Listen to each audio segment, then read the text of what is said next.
215. And yeah, we've been at this for quite a while. Right now it is just Rebecca and Nathan. Speaking of myself in third person. I know my voice is high-pitched, but I'm assuming everyone can still figure out which one is which. That's okay.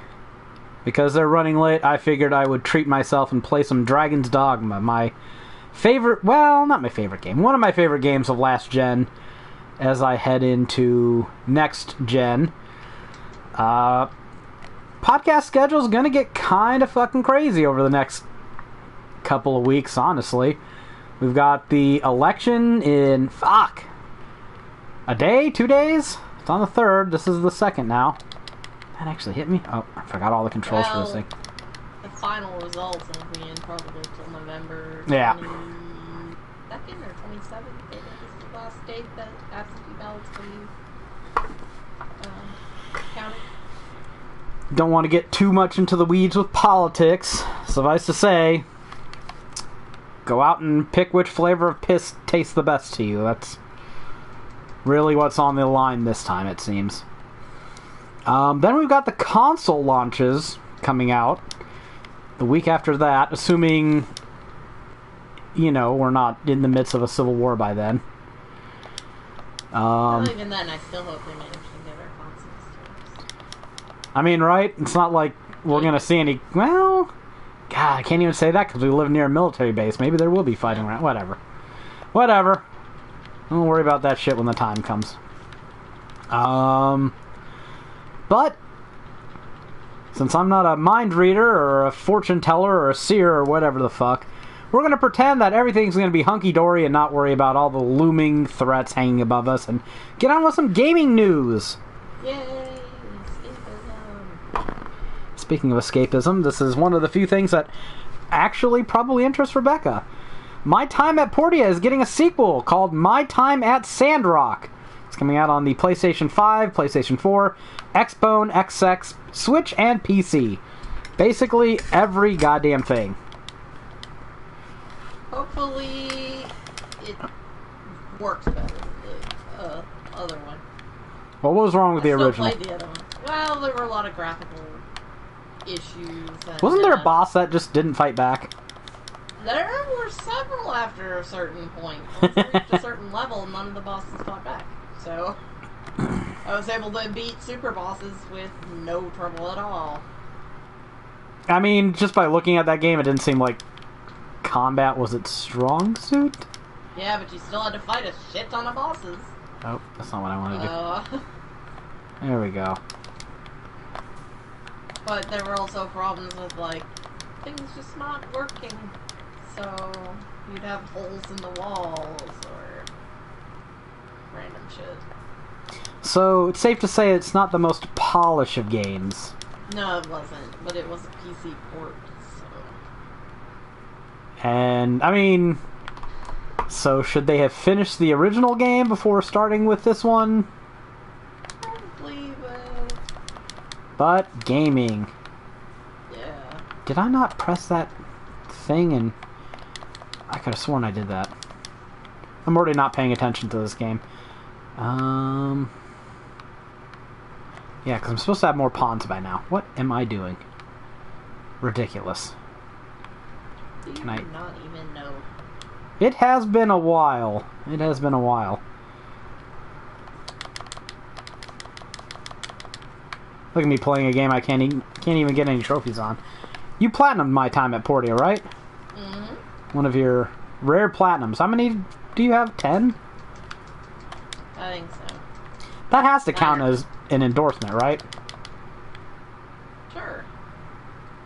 I mean, it's still fun to play, even though it has problems, technically. There's only one missable trophy, but you can go back and do it if you don't. Did you actually miss that missable trophy?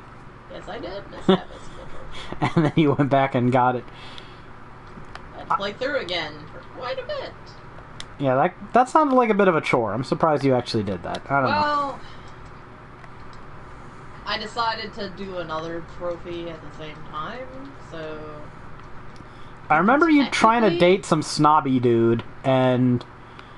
Yeah, you can technically date multiple people and get divorced and go through the different stories that are required for it, but I just decided I was going to do the story for this. There's a story with a woman and a story with a guy, so I decided to just play a new character and get the female one. So I got the guy one first.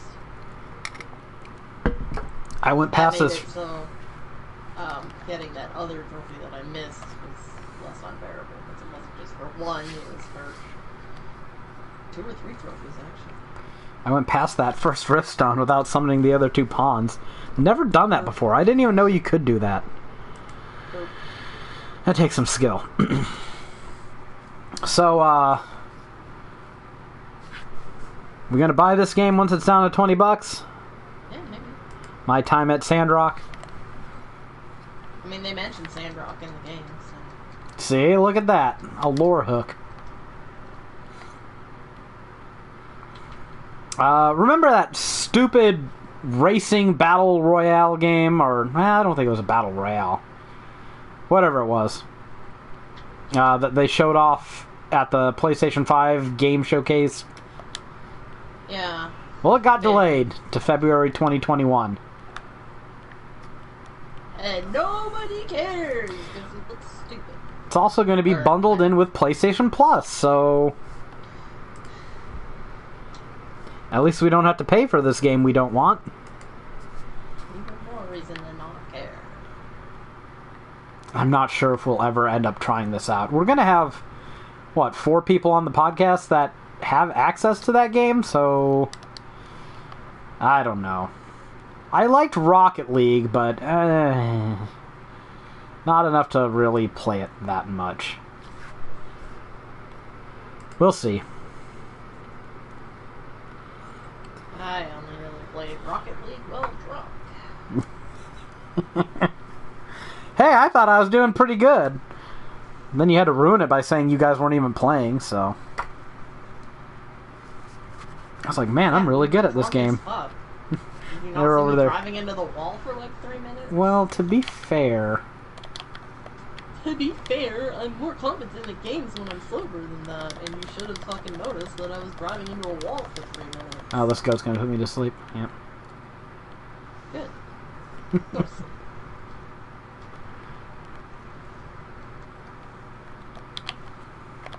I got it before my pawns could do anything. Persona 5 Scrambles Western release is no longer being teased in Koei Tecmo's financial report. In case you don't remember, that is the Persona 5 Musu game that came out in Japan a while back. It was previously confirmed to be coming to the West earlier this year, although it's not listed anymore, so maybe it's further off than we thought. Maybe they're reevaluating platforms. Who knows? Could be all kinds of reasons for it, but that sucks because I'm actually looking forward to that game. Ah, I blocked that. This game's lying on me.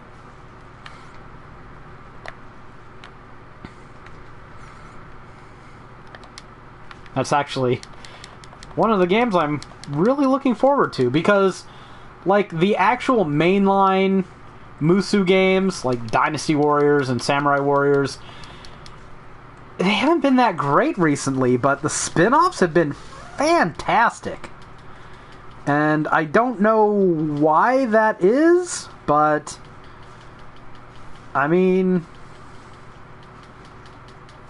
Dragon Quest Heroes and God, they're making another Hyrule Warriors game. I don't know why they're so much better using other people's IPs, but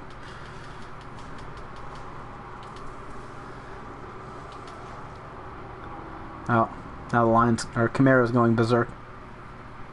Yeah, they do that. Yeah, especially when you kill the other 2 parts. Alright, you're dead. Excellent me. Is Rebecca not looking forward to a Persona 5 Musou game? I don't know if it actually has co-op. I kind of think it doesn't. Well, even less now.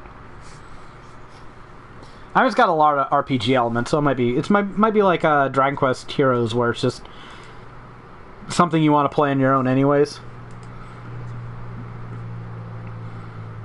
God of War on the PlayStation 5, the port of the PlayStation 4 game that is going to be free for PlayStation Plus users, will be running at 60 frames per second. I haven't heard of any graphical updates, but at least it is getting a performance boost. Save data from the PlayStation 4 will also carry over, so if you're like me and you just haven't found the time to play that game too much yet, you might have some extra incentive to wait until the PlayStation 5 is out. I did start playing Spider-Man. It's fine so far. Not sure about that Miles Morales. Now that I've played the Spider-Man and it's good, but it's not like knock your dick off good or anything, so. That's a pretty good way to describe a game. How dare you? Knock your dick off? Hey, it'd have to be a really good game to do that, right? Or a really bad game. I would say bad, because would you not want your dick to not be knocked off? I mean...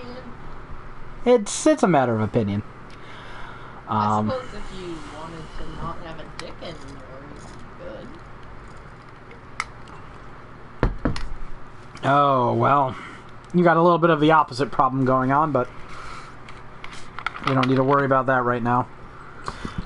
I was auditioning a PlayStation 5 game. Was considering that Miles Morales Ultimate Edition because it has essentially 2 pack-in platinums. The problem is, I don't know. I don't think I like the original Spider-Man enough to buy that Miles Morales thing. The reason why I'm looking at PlayStation 5 games to buy is Cyberpunk has been delayed again. This time to December 10th. So I was planning on playing Cyberpunk when that came out on PlayStation 5.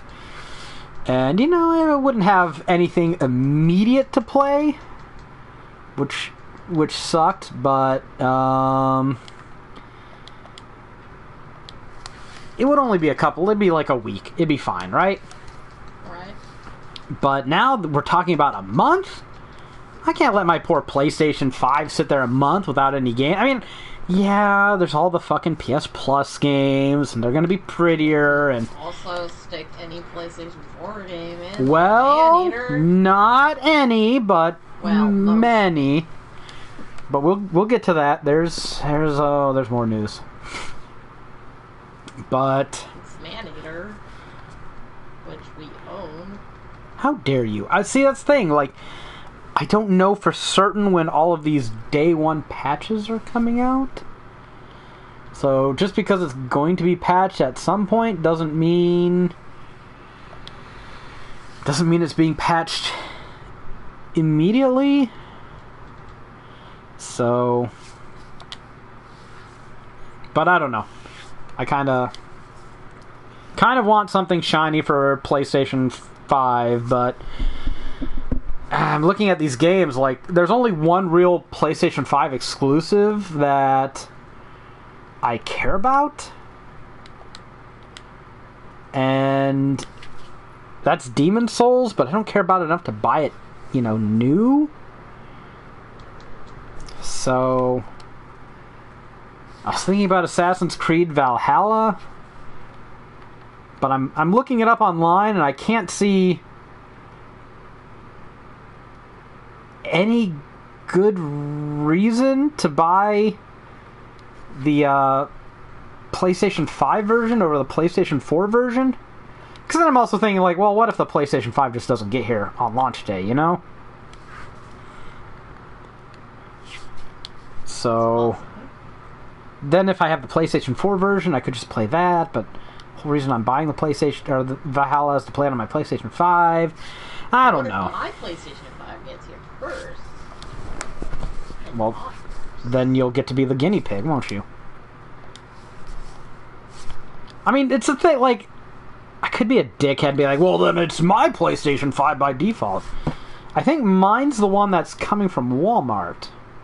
I thought mine was the Walmart one. Do you want yours to be the Walmart one? The second one you got? No, the first one I got was the Walmart one. The second one was Best Buy.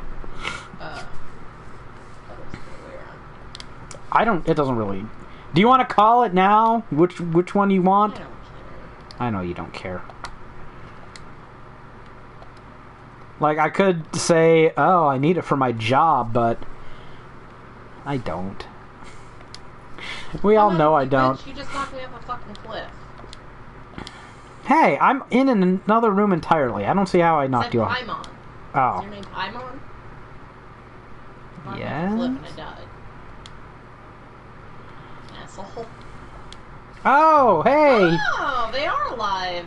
What do you know? You didn't send me an invite. I did! Oh, Risk of Rain game invite? I sent you a party invite. Isn't that good enough? I don't think you sent me any invites.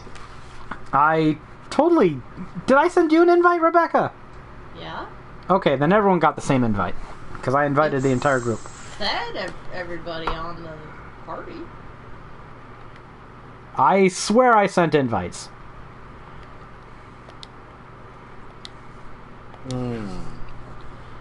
Oh well. I saw you on Risk of Rain.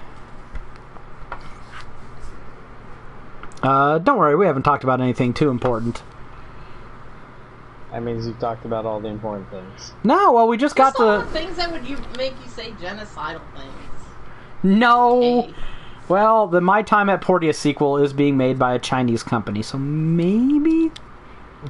I was about to say, that doesn't take much. Well, okay. Maybe I underestimated Greg. Hey, Greg's here! Hooray! We were talking about, well, My Time at Portia is getting a sequel, My Time at Sandrock. My Time at Sandrock. Yep. Apparently they mentioned that place in My Time at Portia, so... They do. It's, Rebecca commented on it. Rebecca is the guru. She is, for this game. My Time at Portia. That's true. Absolutely. I mean, I haven't even booted the damn thing up yet, so... you played it, didn't you, Greg? I did. Didn't... But not enough to... Didn't capture your attention, I guess. Yeah, it's... meh. But it's a platinum! It's a doable platinum. I did it. It is very doable. I mean, Greg still I gave you hasn't... tips to avoid the missable trophy. Greg still hasn't platinum Nier Automata yet, so, I mean... Yeah... I don't know, Greg's like that fucking lion that, like, adopted a fucking newborn baby antelope. It's just like, what? No, you're supposed to fucking eat it! Sometimes Greg doesn't fucking finish it off, he just plays with it, so... Hey, speaking of platinums, guess who just got platinum number 300? Oh, jeez, did you fucking platinum Risk of Rain? Yeah. I'm not surprised.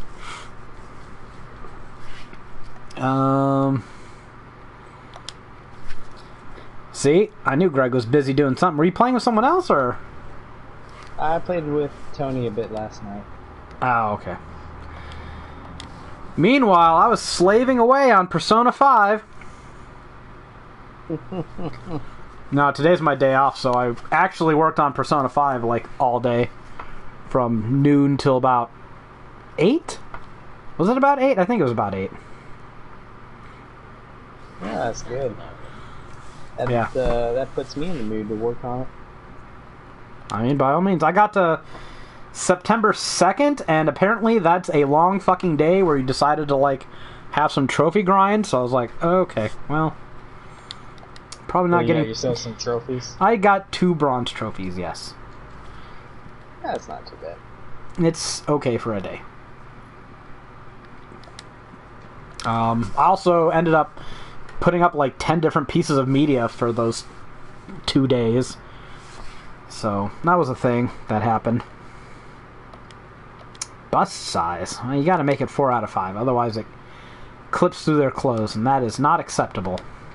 Right, Rebecca? Yeah. Got this shit down to a science. Arms, number 3. Look at this. I made a sheet so I have myself. Chasing hermit crabs off the map is by far the most annoying trophy. Really? I'd have figured getting through 20 levels was tedious. Nah, that's easy. Just have a good group going with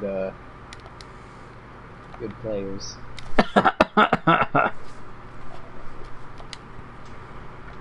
Well, no wonder we couldn't get that done. Yeah, very much. Oh, well, it happens. Anyways, we just got to this story. I figured Greg would want to comment on it.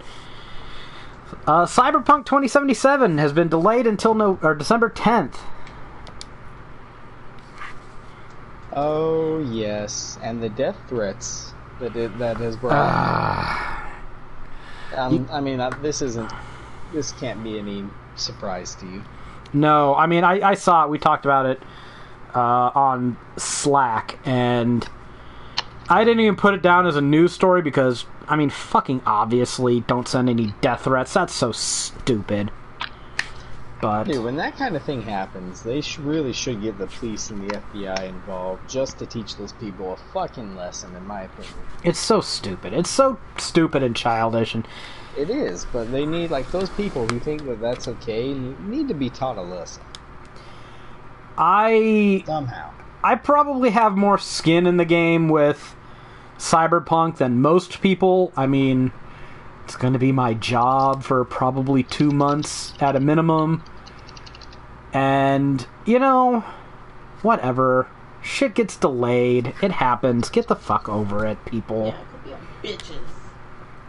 You'll find other things to play at the time, or during the time. It'll be fine. So, I was just talking about what PlayStation 5 launch game I should buy to fill the hole in my heart left by Cyberpunk. And I'm still thinking Assassin's Creed Valhalla, but I don't know.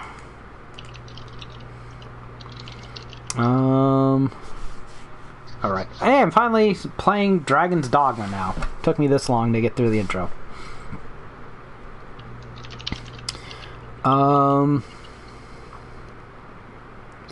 We got some highlights on this delay. We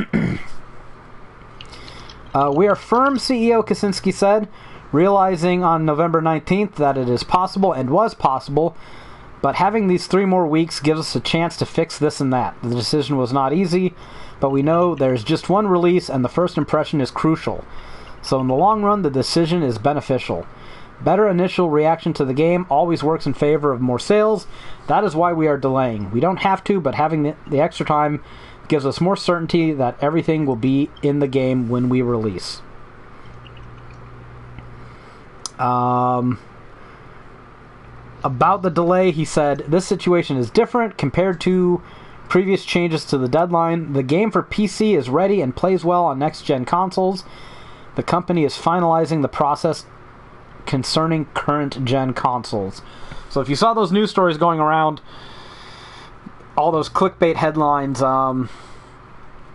saying PlayStation 4 and Xbox One could be holding back Cyberpunk, that's basically what they're basing it on. Basically the CEO of CD Projekt Red saying, yeah, we're fixing shit on the current-gen console. Of course it's going to be the current-gen consoles that are causing problems. You need more time to optimize on weaker hardware. Fucking duh. I was amazed by how many quote-unquote news sites were running that. Like, is this even a story, really? Like, it'd be a story if one console or another was particularly causing trouble, but just saying shittier hardware is making the game more difficult to run, I don't know. Yeah, I don't know about that. Wolves hunt in packs! Is there no Ari here? No, Ari hasn't been getting sleep, so He's tapping out on this one, I guess. I see. How much that platinum pushed me ahead. Oh, jeez. They said platinums are worth more now, right? I guess. 626. Oh, I missed that one. There we go. But Cyberpunk is kind of the whale at the end of the year. I thought Ubisoft was kind of dumb for launching Valhalla right next to Cyberpunk, but I mean, turns out. Yeah, it turns out they were right. But that was, blind luck. Well, that whole thing is bound to get more Valhalla sales, right? Yeah. I mean, it's bound to. I mean, it's got me thinking about it, so. honestly, it might have been calculated, because think of how many times The Witcher 3 was delayed. Right? Ubisoft's like, nah, these fuckers are gonna delay it. Ubisoft might have been like, they're gonna delay the shit at the last minute. People are gonna fucking want a game to replace it. Here's Valhalla. I mean, you know, I might not be wrong on that. no, I mean, Oh, man. then That's again, assuming intelligence on part of, I mean, Ubisoft isn't completely stupid. They're malevolent, but malevolent isn't always stupid. True. I'm guessing it's more dumb luck, though, because I think Ubisoft thinks, no, this is an Assassin's Creed game. It's a known entity. It's going to get its several million sales, even if Grand Theft Auto 6 was releasing on this day. It would probably do a certain amount, so they're probably kind of viewing that the field isn't going to be too cleared to the point where they're going to lose out on so many sales that it would hurt them to any great extent. That's my guess anyways. Other companies clearly do not feel the same, because we've got some delays to report due to Cyberpunk's delay. Path of Exile was getting a December expansion. It's now being moved to January, so players won't have to choose between games. Like people to be done playing their Cyberpunk by then. I mean, I really hope I am. We do not want to put our players in a position of having to choose between these two games, so we've decided to step out of the way and delay the release of Path of Exile 3.13 until January, Grinding Gear Games CEO Chris Wilson wrote in a post on the Pillars of Eternity forums. We still expect to finish 3.13 by early/mid-December. Wilson continued, the scope of this expansion will remain unchanged. During the month of delay before release, we will start work on the 3.14 expansion. So there you go. That's not it, though. We also have Everspace 2 has also been delayed to January. Let's get the cyber elephant out of the room right away. The Cyberpunk 2077 release has just been pushed back to December 10th, which is a major blow to our planned Everspace 2 early access release in mid-December, the studio said in a Kickstarter update. Not only will every media outlet and content creator cover the arguably most anticipated AAA game in history... no. History? No. Has to be, like, if we're talking about the most anticipated AAA game in history, Oh, geez. that has to go to, like, Grand Theft Auto 5, right? I think I'm going to give it to Grand Theft Auto 5. And I will justify this objectively using the most accurate measuring tool of hype I can think of. I bought... Sure it's not Final Fantasy VII Remake? I'm sure. Been talking about that for like 30 years. I'm sure, but we're in a bubble. I mean... You're so biased. You kind of do have a point, because people were fucking crying about that. Yeah. I'm still gonna go with Grand Theft Auto 5, just in terms of media scope. And let me get to I'll give you a reason why. Remember when I bought the game? We went to GameStop and we picked it up at midnight? GameStop. Yeah. Yeah, GameStop. And I can't remember what was going on, but we went over to my parents' house and I was playing it there. And do you remember my mom was like, "Is that Grand Theft Auto 5?" So you're basing it on the fact that your mom was aware of it? My mom was aware of it. Okay, is she a gamer? No. She heard about it on the news because of how much it sold, apparently. Yeah, she probably immediately was like, I hope you got a good deal on it.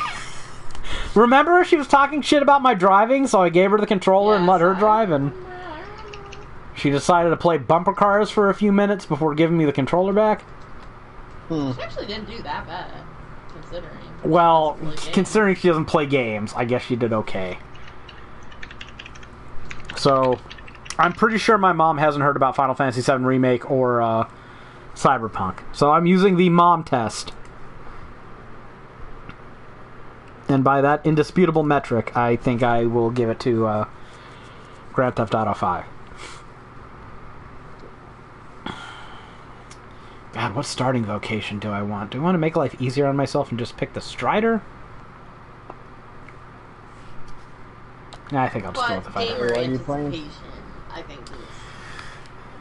is... gamer anticipation, for me, it's definitely Final Fantasy VII Remake, but that's biased as hell. The Grand Theft Auto also has all kinds of controversy with all the violence and all of that, so, like, the shit that your mom watches does talk about that.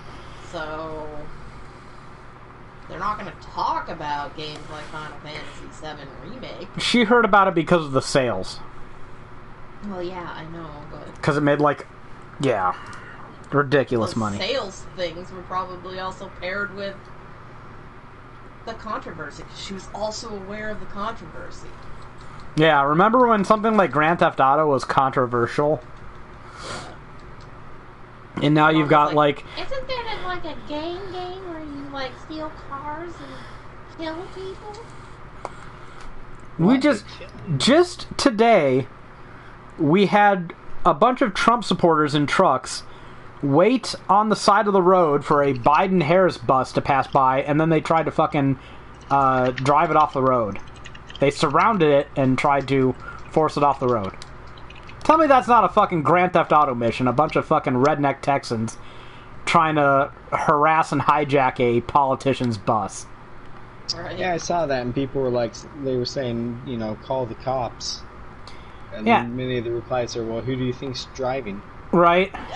And then fucking Trump was at a rally talking about it, and he was like, they were just trying to help them out because they're nice people. Whatever. This fucking guy. You can't parody it. What is Grand Theft Auto 6 gonna do?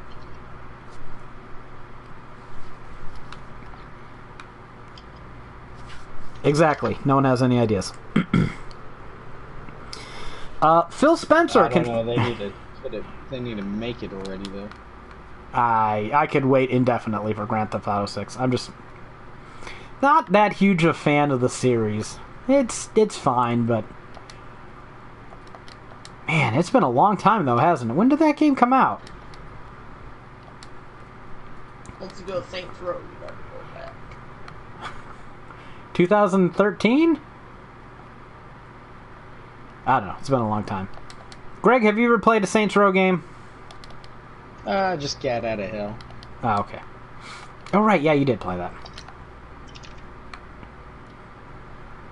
See, he didn't even play the good ones, Rebecca. Phil Spencer confirms all first-party Xbox games are coming to PC. There's the expectation from customers, like there is now on PC, where people don't really question. There might be some timing things on when certain things happen, but if we are shipping a first-party game, it's coming to PC. If we are shipping a first-party game on PC, it's coming to Steam and our own store, like we built an expectation from our customers. It really has me questioning why I would buy an Xbox Series X when I probably need to just upgrade my GPU, and if I do that, I you know what? Why the fuck would I buy anything else? I don't know. Kind of seems stupid to me, but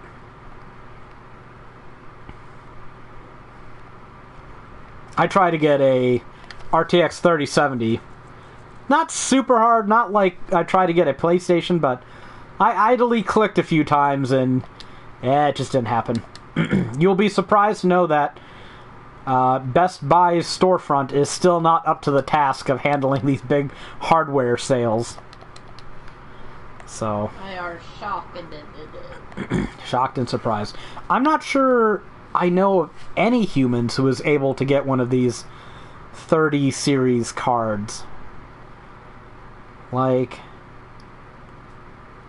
I don't know. If you're a bot, I don't think you're getting them. Or not a bot.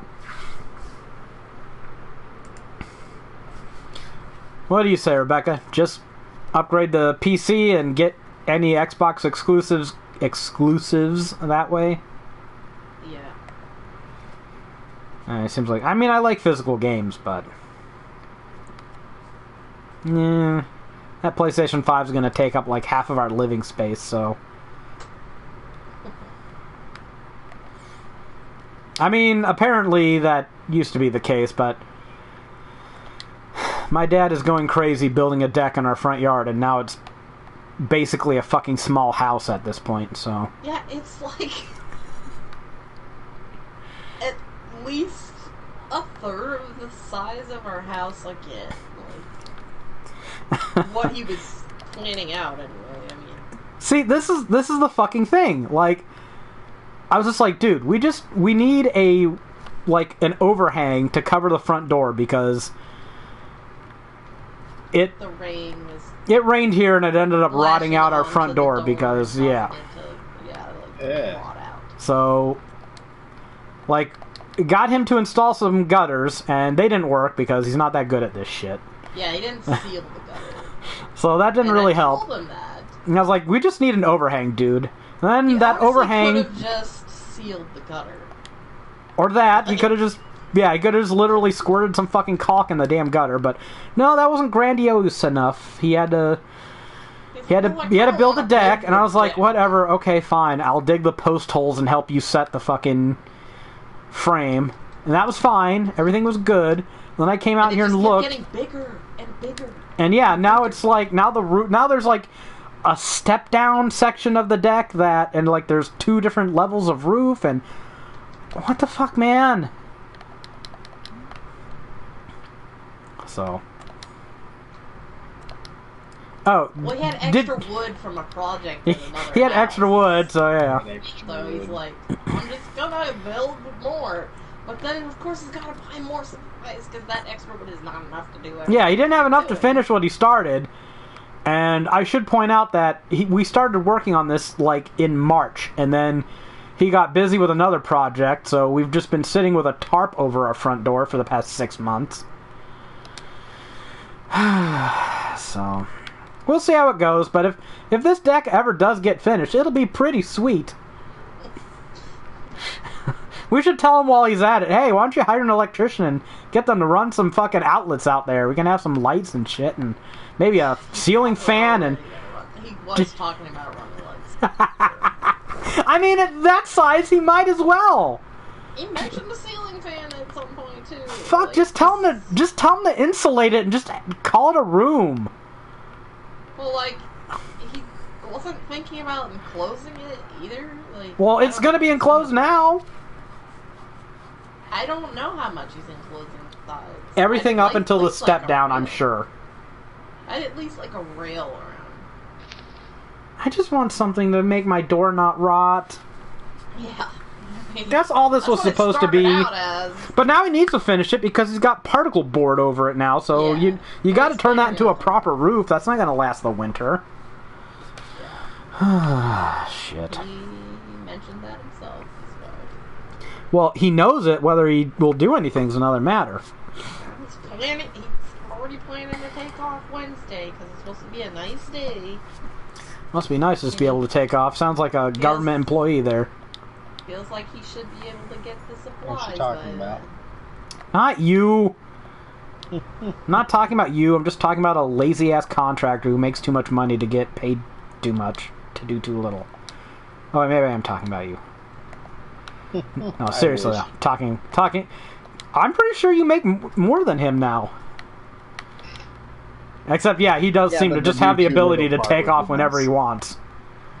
Yeah, well, he's like the boss of his little department, so... I called him out on being a lazy fuck. Like, you sit here and talk shit about other people getting paid for doing nothing. That's basically your job. You do nothing and you get damn near 6 figures to fucking sit there. And you know what he said? What? I worked in the military 20 years. This is my retirement. Basically, I earned it. How that works. I'm pretty sure it's not, but here we are. Other people will work in a job for fucking 20 years that's shitty and not have that ability. It is awful nice to have a retirement coming in, though. Yeah, I mean, I'm not going to know what the hell that's like. I mean, if I had stayed in the military... Oof. He stayed in the military for 20 years. He's getting his, what, $1,200 a month retirement? Yeah. So. I mean, it's pretty... Is it $1,200? That seems quite big. I think that's what he gets. He retired... God, I want to say... early 2000s? He retired right around the whole Iraq-Afghanistan thing. I remember I was a junior in high school when the... Oh, was I a junior? Maybe I wasn't. No, maybe I was still a sophomore. Whatever. When the 9/11 attacks happened, I came home, and he was still the band house out back. Rebecca knows what I'm talking about. No one else knows what I'm talking about. He built a fucking extension to the house he lives in now, about 20 years ago, that has the hot tub and shit in it, and this was still in its infant stages. He was out there on the roof listening to the radio because he didn't know if he was going to hear that they were being called to Fort Campbell to fucking talk about or deploy or whatever the fuck, so... Yeah. You were talking to me at that time, and you told me you might have to adopt your sister. Oh yeah, there's all kinds of shit going on at that time. Because your mom wasn't living there. Yeah, my mom was in Detroit at the time. So yeah, there was talk about that. That would have been weird because she's a, I don't know what the fuck they thought I was gonna do. They couldn't get her under control. So what the fuck was I gonna do? I don't know. I'm glad that didn't come to pass, because that would have... sign the fucking papers? Yeah. The only thing I'd be able to do with that dumb bitch is identify her at the morgue. So... Yeah, those were crazy times. Those were crazy times. I remember asking him if... I was like, well, now I guess they need experienced soldiers, right? He's like, yeah, they can fucking up or promote me to E8 or they can kiss my ass. So, he retired in E7. He didn't end up deploying again, so he got off lucky there, I guess. So yeah, that was right near the time he was planning to retire. Yeah, it was around the time. Like a year? He was right at the end of it. Yeah, he thought they might extend him. So, he didn't. He ended up working at Home Depot for like a year or two. Pushing carts. Dignified ex-soldier job there.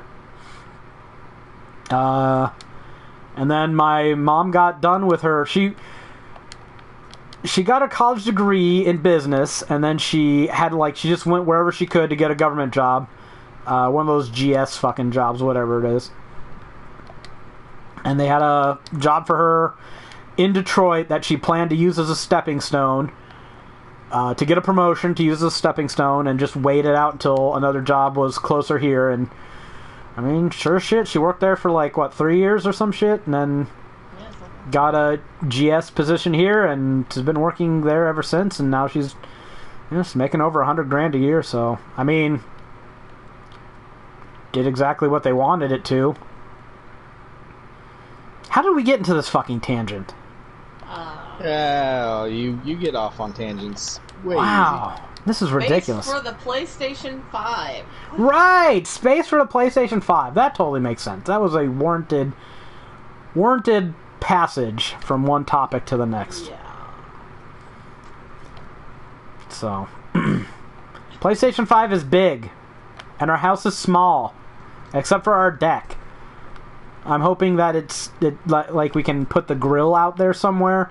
Yeah, we should be able to. That would be pretty cool. Otherwise, I don't know what the fuck we're gonna do with all that space outside, because I guess you can put some of your plants out there. That's cool. Anyways, I'm in the first village in Dragon's Dogma, Casardis. I'm just running around doing shit. Should kind of want to use this as a series video, because I kind of assumed no one else was showing up. I still can. I'm just going to try to get to Casardis before I hit level 10, so I can promote to the Assassin class when I hit level 10, and then I won't lose any of the superior stat boosts I want. That's what we're doing right now. I'm just not going to accept any quests, and I'm going to haul ass to Casardis. But I should pick up some of the stuff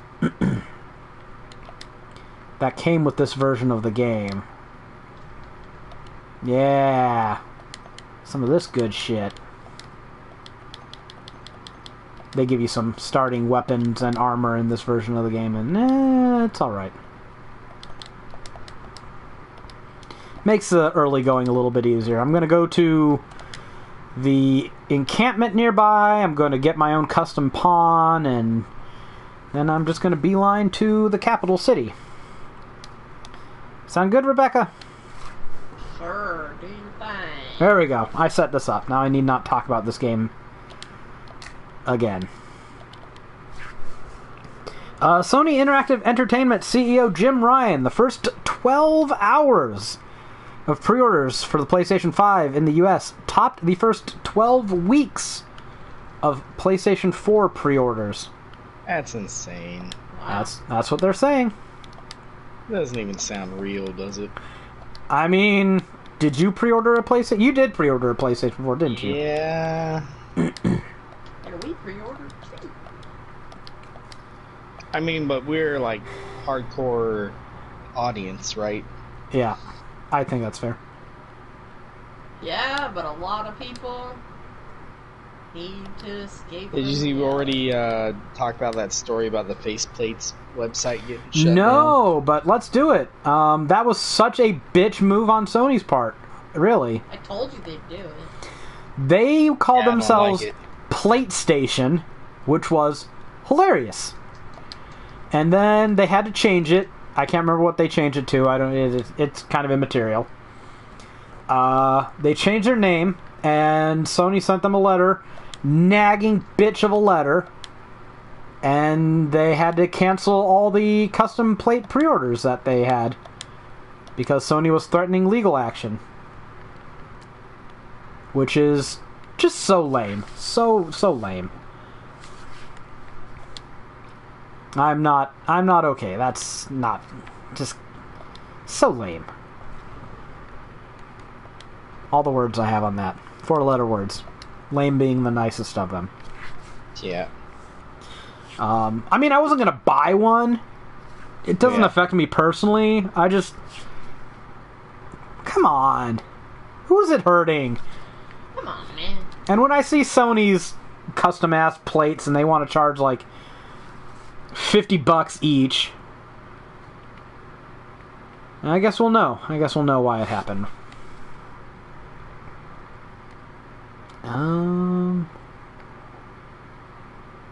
Traveler's tights are the ones I like? I don't know, I have to take these old clothes off. Gotta buy my sweet outfit for my first trip out of town. Rebecca can tell you how important this is. I mean, of the people on the podcast, 4 out of 5 of them pre-ordered a PlayStation 5, so I'm going to say... And one of them wanted to. One of them wanted to, but he didn't have the money at the time. Now he's like, impossible to find a PlayStation 5. It's like, dude, yeah, it is. What'd you think was going to happen? I think you knew that was going to happen. Yeah, I just didn't have the money. I mean, we'd kind of been saving up Not for a PlayStation. Well, I'm gonna say we weren't saving up all year. Yeah, it kind of was for a PlayStation 5, wasn't it? But we also got those checks from the government. The government. Yeah, the one thing the government did.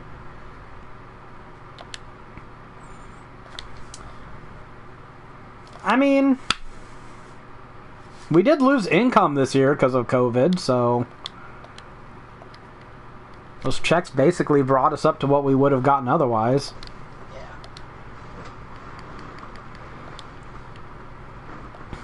Ah, why not? I can buy this. I have enough money. So with our narrow sample size, I'm going to assume 80% of the US population will have a PlayStation 5 come November. Oh my god. Stupid. That's how statistics works. This is the first console I will ever purchase on launch day, so or will ever have purchased on launch day. Yeah, I never bought one on launch before. That's crazy. I never had any fucking money. Not that I was willing to spend on hardware gamble. I think the earliest I bought a console, I don't know, I bought an Xbox 360 January 2007? That wasn't particularly close to launch. That was over a year after launch, and I bought a PlayStation 4 around September 2014. So I guess, yeah, PlayStation 4 was the closest console I bought to launch, but with the PlayStation 4, I kind of bought it for Dragon Quest Inquisition. Not Dragon Quest, Dragon Age Inquisition. What am I talking? I can't even fucking words today. So I don't regret that purchase. I mean, I'm playing Dragon's Dogma on that console I bought right now. Hard to feel too pissy when you've gotten 6 years out of a console purchase, right? That's pretty good. Yeah, I can't complain, really. I mean, if we view this console as an investment, I'm going to say I made a lot more than $400 off of it. So. Plus all that entertainment, of course. Oh, yeah, well, that's just... Gaming is a pretty cheap hobby, unless you're stupid. And yeah. I'm not going to... Let's not leave this up to interpretation. If you're dropping thousands of dollars on shit like Genshin Impact, I'm sorry, you're stupid. You're a dumb person. Rebecca likes Genshin Impact. How much money have you spent on it, Rebecca? $0! There you go.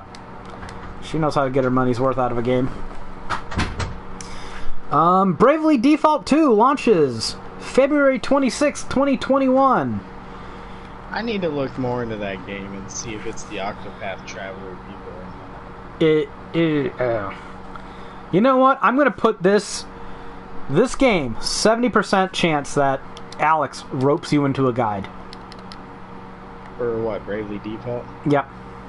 When does it launch again? February 26th, 2021. Yeah, maybe.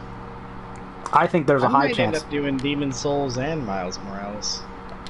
How do you have the time to do that? It sounds like he's okay with letting us do both of them, but whichever guide gets the most hits, that's the one we prioritize. That's a tough one.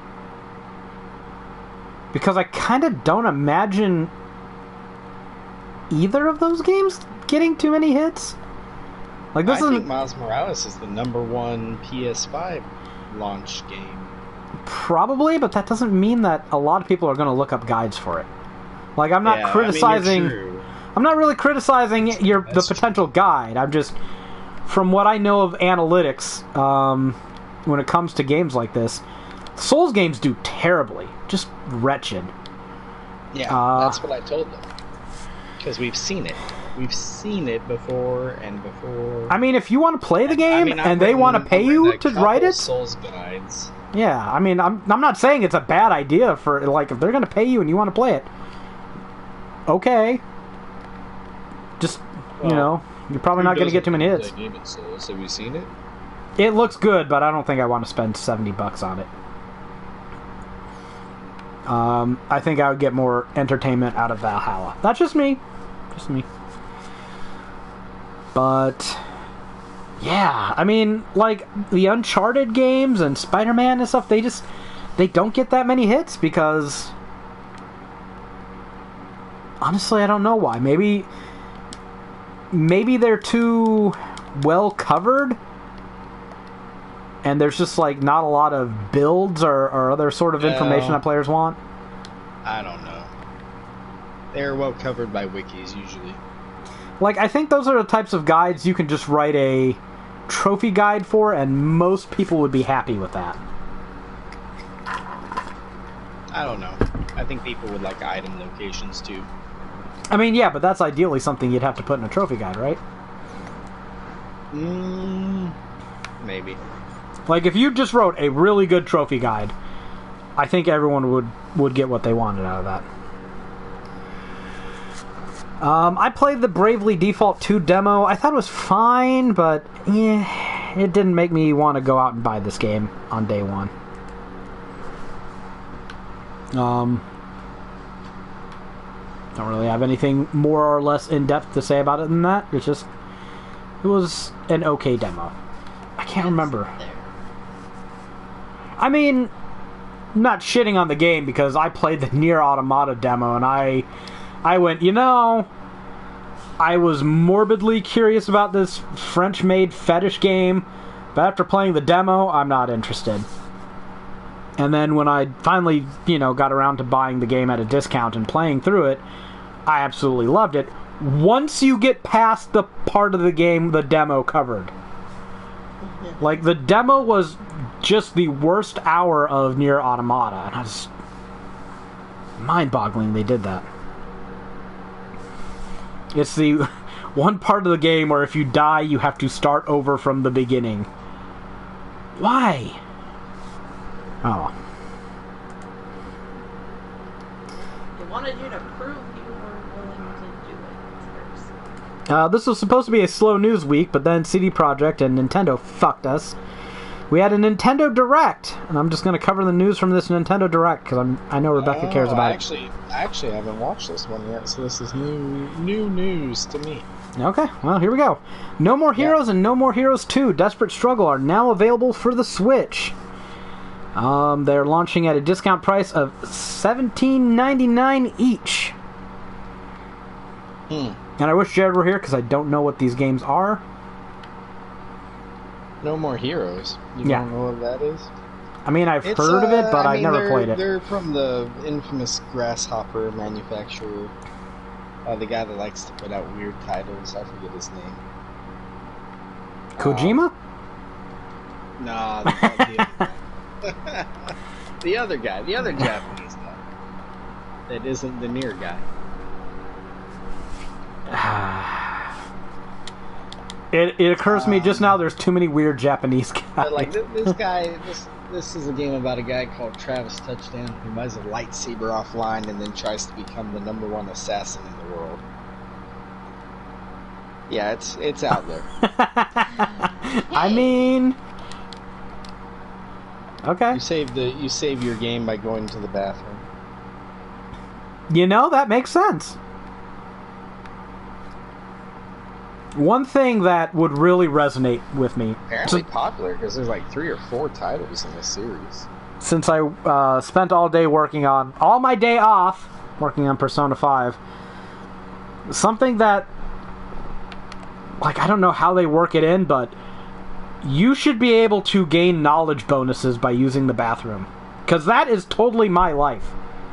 I read fucking books on the toilet, and I learned some things. But so using the bathroom in Persona 5 tells you how close you are to all your stats and gives you like various hints and stuff, but it doesn't pass any time. Yeah, I mean that would just be free points there. I don't know. Work it in. Which they kind of do. They could, but do you ever have like just moments of bathroom zen? I don't know. And if they did it every day, you would be sitting here on the podcast going, this fucking game and its fucking bathrooms. No. I would Every day? You can't tell me you wouldn't say that if it was every day. No, this speaks to me at such a level that I am too biased to criticize it. It goes beyond yes, it is the like normal inconvenience Nathan a tiny bit and he will bitch about it. Yeah, it is a story of my life. I'd be like, this speaks to me. I mean, I can't criticize it. You'd be playing a game that is your life, and then you bitch about that. Look, okay, if it's a game that's making me like wash dishes or mow the lawn, I don't want to do it. Hey, speaking of No More Heroes, to take on the next assassin, you have to submit money to get a permit to like go fight them or something like that. What? And to make money, you have to go like mow lawns.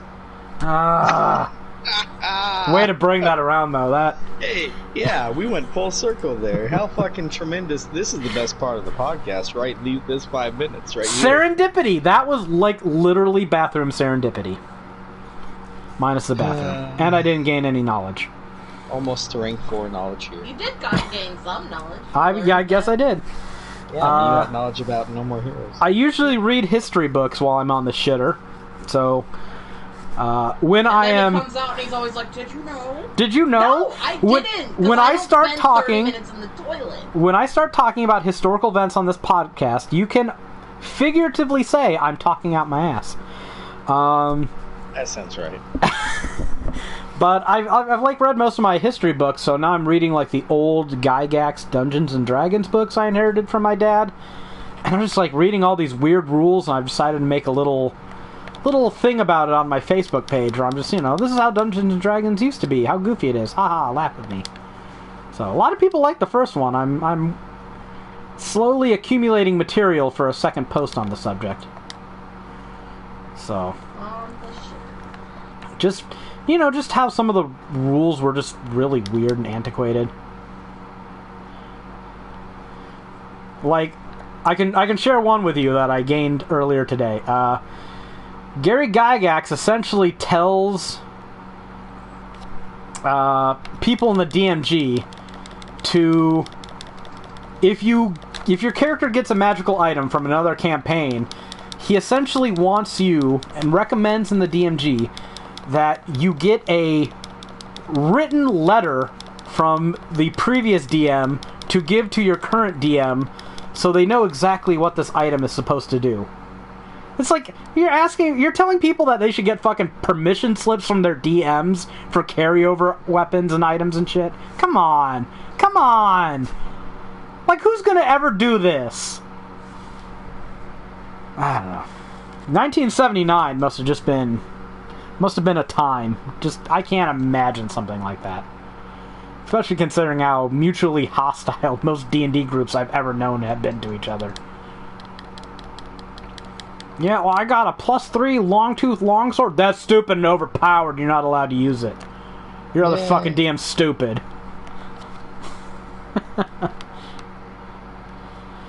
But, yeah, that was a rule that he actually advocated in his book. Anyways, more Nintendo news. Story of Seasons, Pioneers of Olive Town has been announced for the Switch. Yay! It will launch. Although I must say, like the last 2 Story of Seasons games I've played, I have reviewed, and they're not as good as the last one on the 3DS. Isn't that the games that Stardew Valley was based off of? Yeah. And which one's better? Harvest Moon turned into. Is Stardew Valley better than any Harvest Moon game ever made?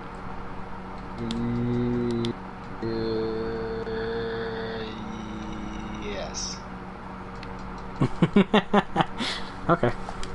I mean, it was tortured, but it was there. Just barely.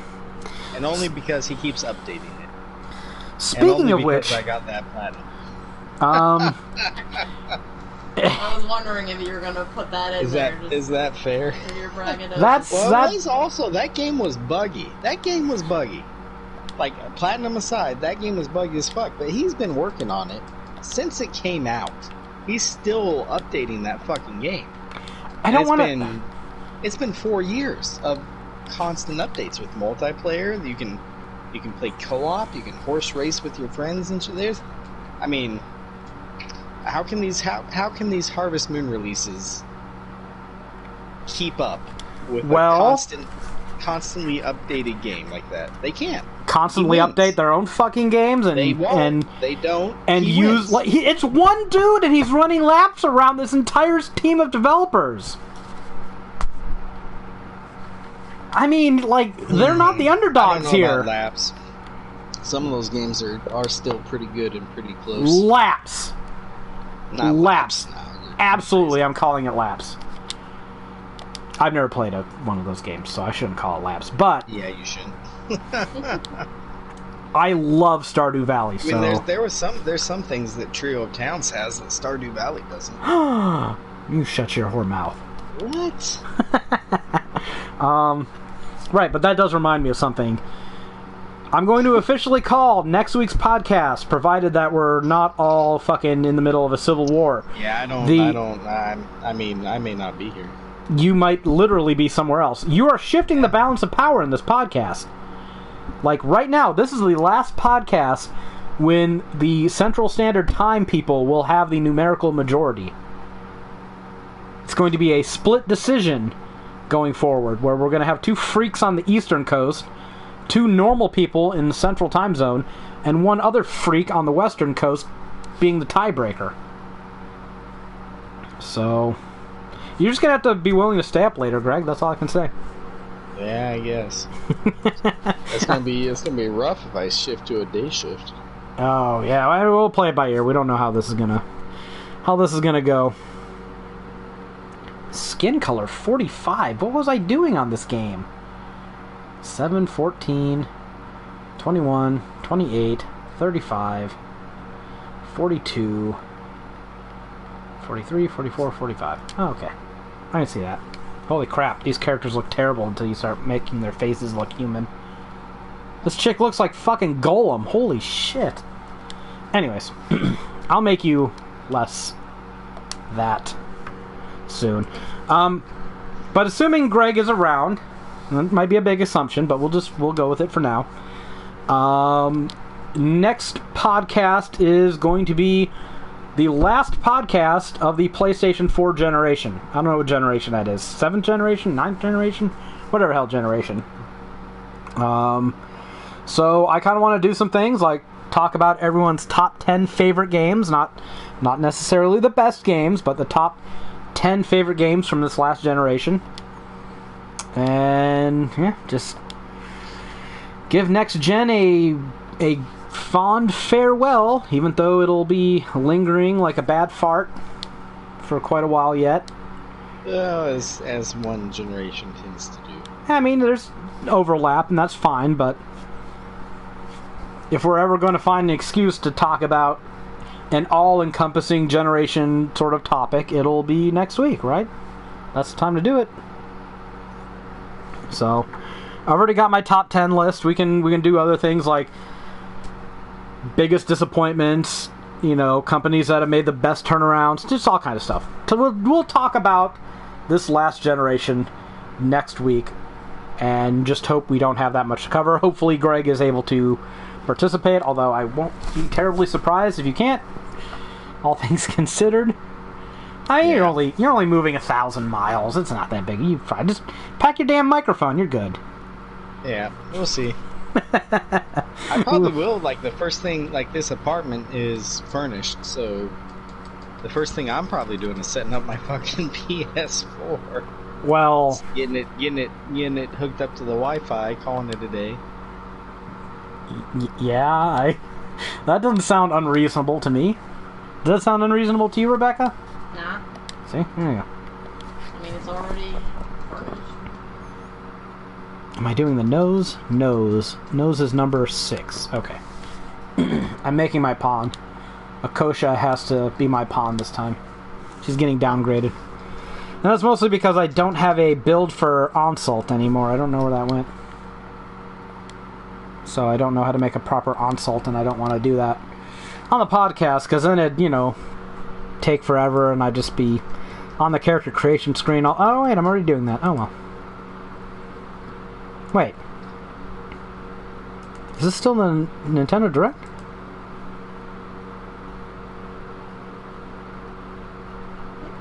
Okay. No, this isn't the Nintendo Direct. I thought Jared had these all grouped up. Anyways.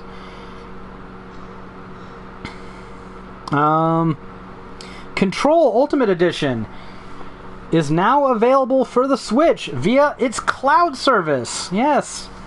Nintendo, the company that is so on the ball about internet services that they don't have a way to fucking chat online, is now dipping their toes into the wonderful world of cloud gaming. I shit you not. I just got to the 22nd of November. I'm working on Persona 5 a bit. See, these next few days in Persona 5 are going to go really slow because the 2nd of September is super long, and then the 5th of September we're going to Mementos because you had us go to Akihabara, and I had to make a map for that because it's a new place. You know how it is. Oh, okay. And then there's a game store there. Yeah, there's a game store there. Had to grind the maid cafe. I had to. I wrote some stuff up about the capsule machines. Did I put a giant note about the maid cafe? Yes, yes, you did. I felt so good after getting that trophy. I did that. That wasn't actually that time intensive. I wrote up stuff about the capsule machines because you can get some like Mothman things and trade them to the dude nearby to get some gun templates you can transform, whatever they're called. I got like 20 of those. Like, ugh. Yeah. So. But worth noting. I mean, I only had 3 when I went there. I have 8 now because you can apparently get 5 from that dude. So. I think you can buy them at the thrift shop near your house. Can you? I think so. Fuck. That's kind of stupid. 1,000 yen each. Oh well, I mean, this isn't particularly cheaper. Oh well, I made a note of it. Whether it's a useful note or not is another matter.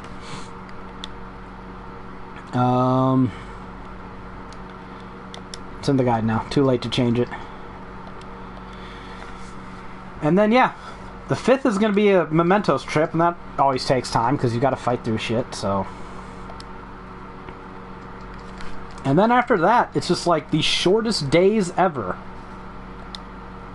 So you're going to be blazing, is what I'm hearing. It's gonna, yeah, I should get through about 10 days really quick. Just looking at the guide, there's not a lot going on those days.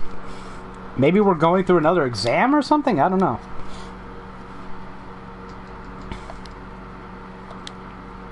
But that's hopefully how things pan out.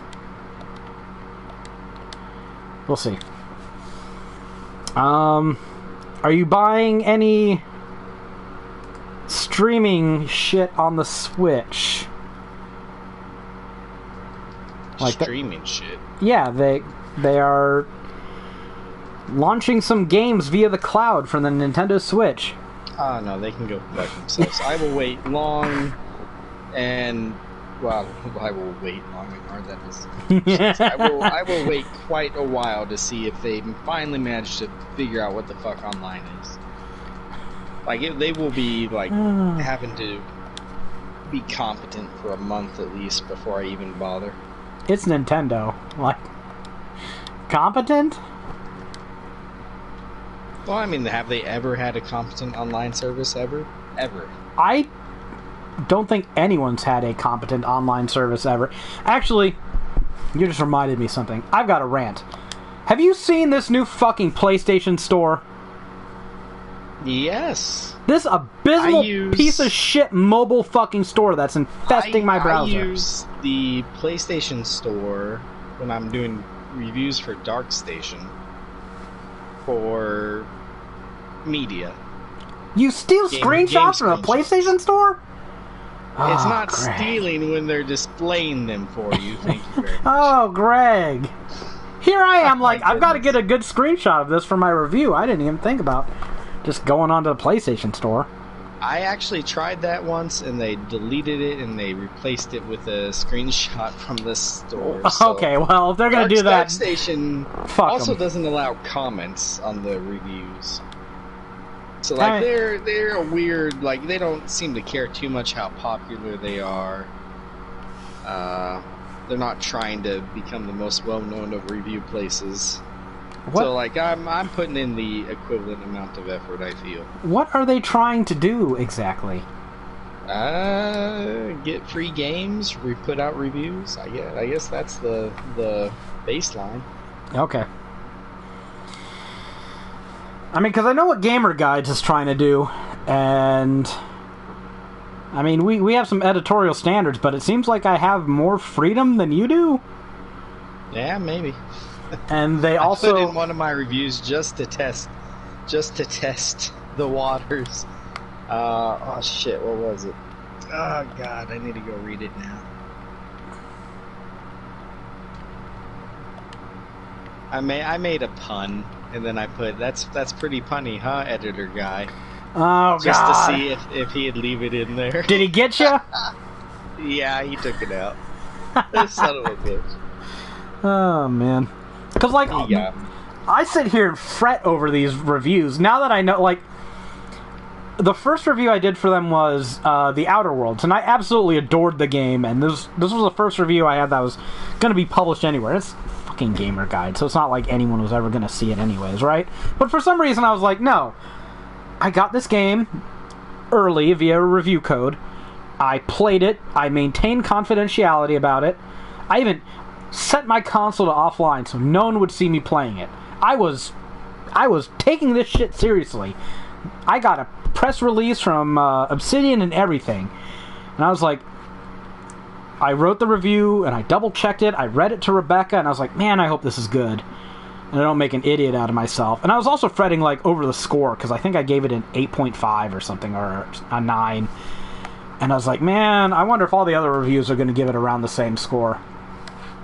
And sitting here worrying, and I did like the guy who was overseeing me with that one was like, oh yeah, it looks really good. And I was like, okay, I guess I proofread it and checked it, and it passed everything. And he's basically said that for every review I've written for them now, and I'm very suspicious that he never reads them. Doesn't really matter. But that first one, I was really worried, like, this is gonna be like the review where I actually am out there. I think I said to you something along the lines of, yeah, I consider it game journalism. I think you did too much work. You're probably right.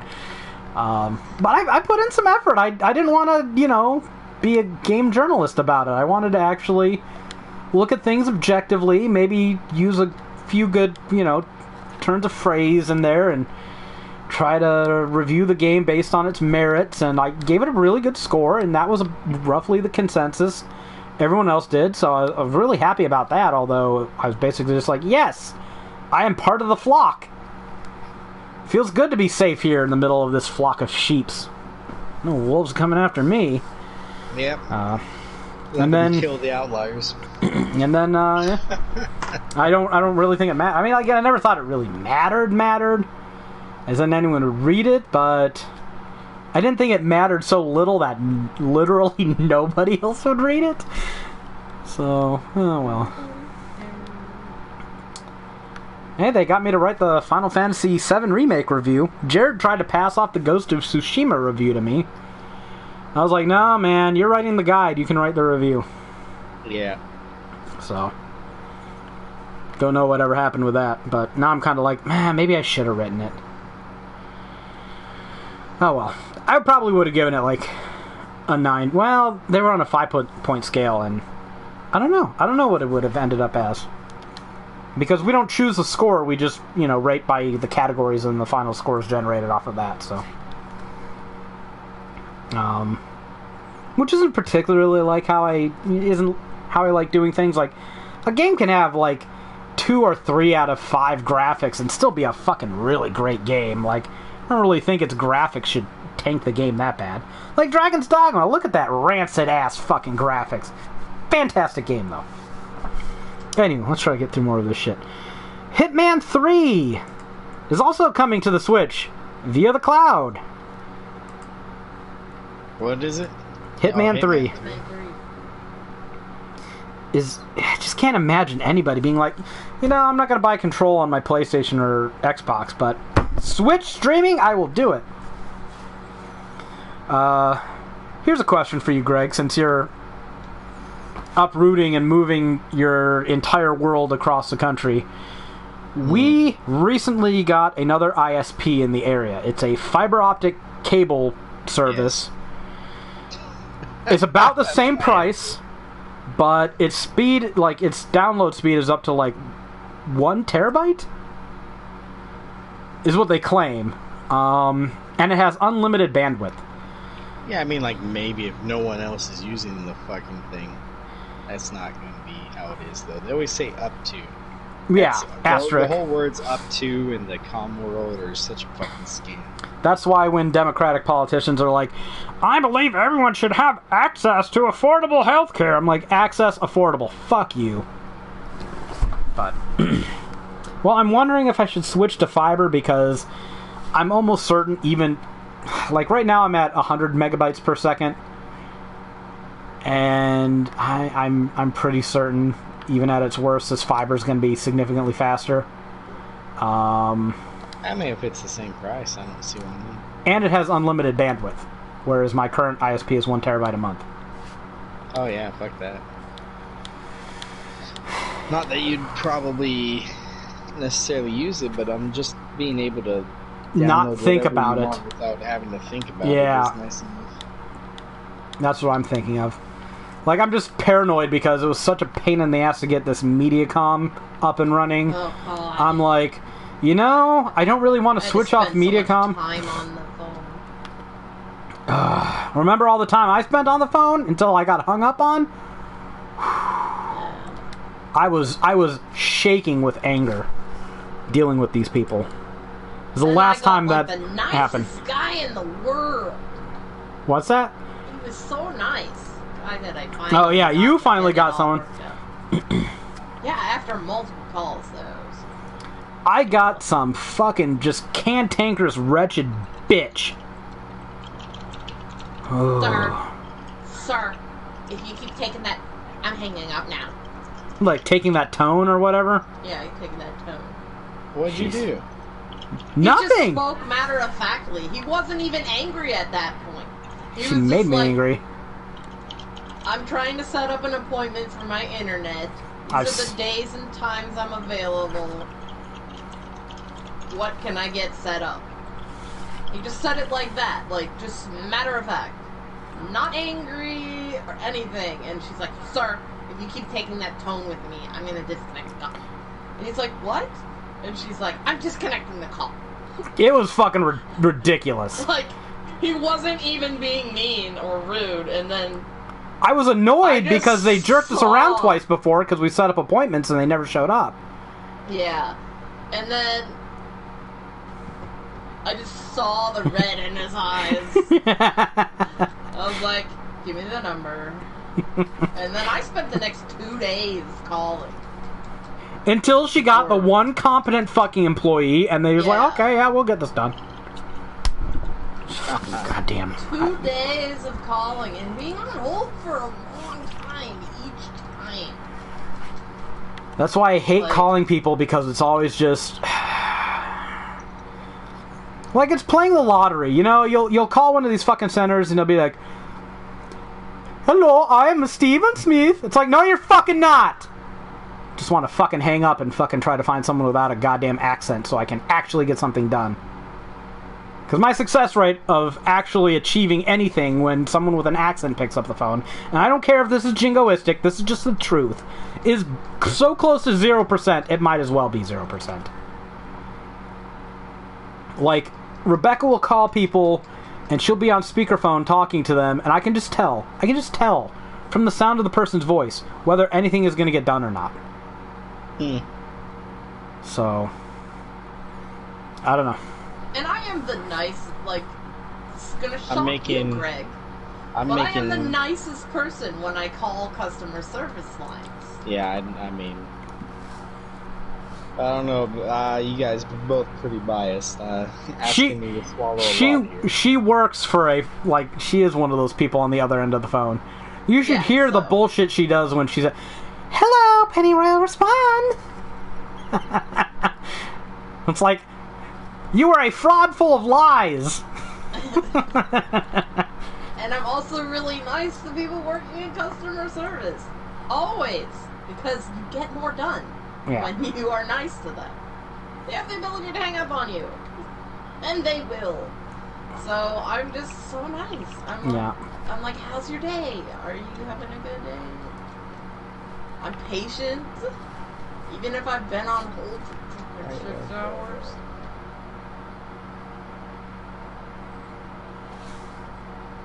I am making Kawakami make lockpicks for me while I play a video game.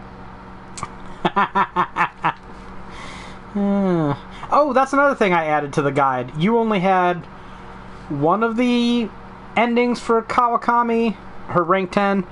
She says different stuff if you're romancing her as opposed to if you're not, so... I'm sure you'll find that with a lot of romancing options. I put her version in. And go back. Another one of the downfalls of the original Persona 5 guide. Knowing you're doing that. Yeah, good job. Yeah! Motherfuck. I did one side quest in Dragon's Dogma just now. That's the quest where you escort Madeline from Cassardis to the encampment, and that's basically, if you don't do that quest, you won't be able to do her entire quest line. So, if you're gonna do any quests before you get to the or to Grand Soren, that's the one to do. Now, what else am I supposed to... I think... Yeah, and I just talked to Mercedes, and then I'll be able to start the quest to go to Grand Soren. Hopefully I can get that done before the podcast is over, because that'd be a nice video of setting everything up. I just picked up a journal entry that'll become useful for a quest later. I don't need to worry about that too much. Let's get this done.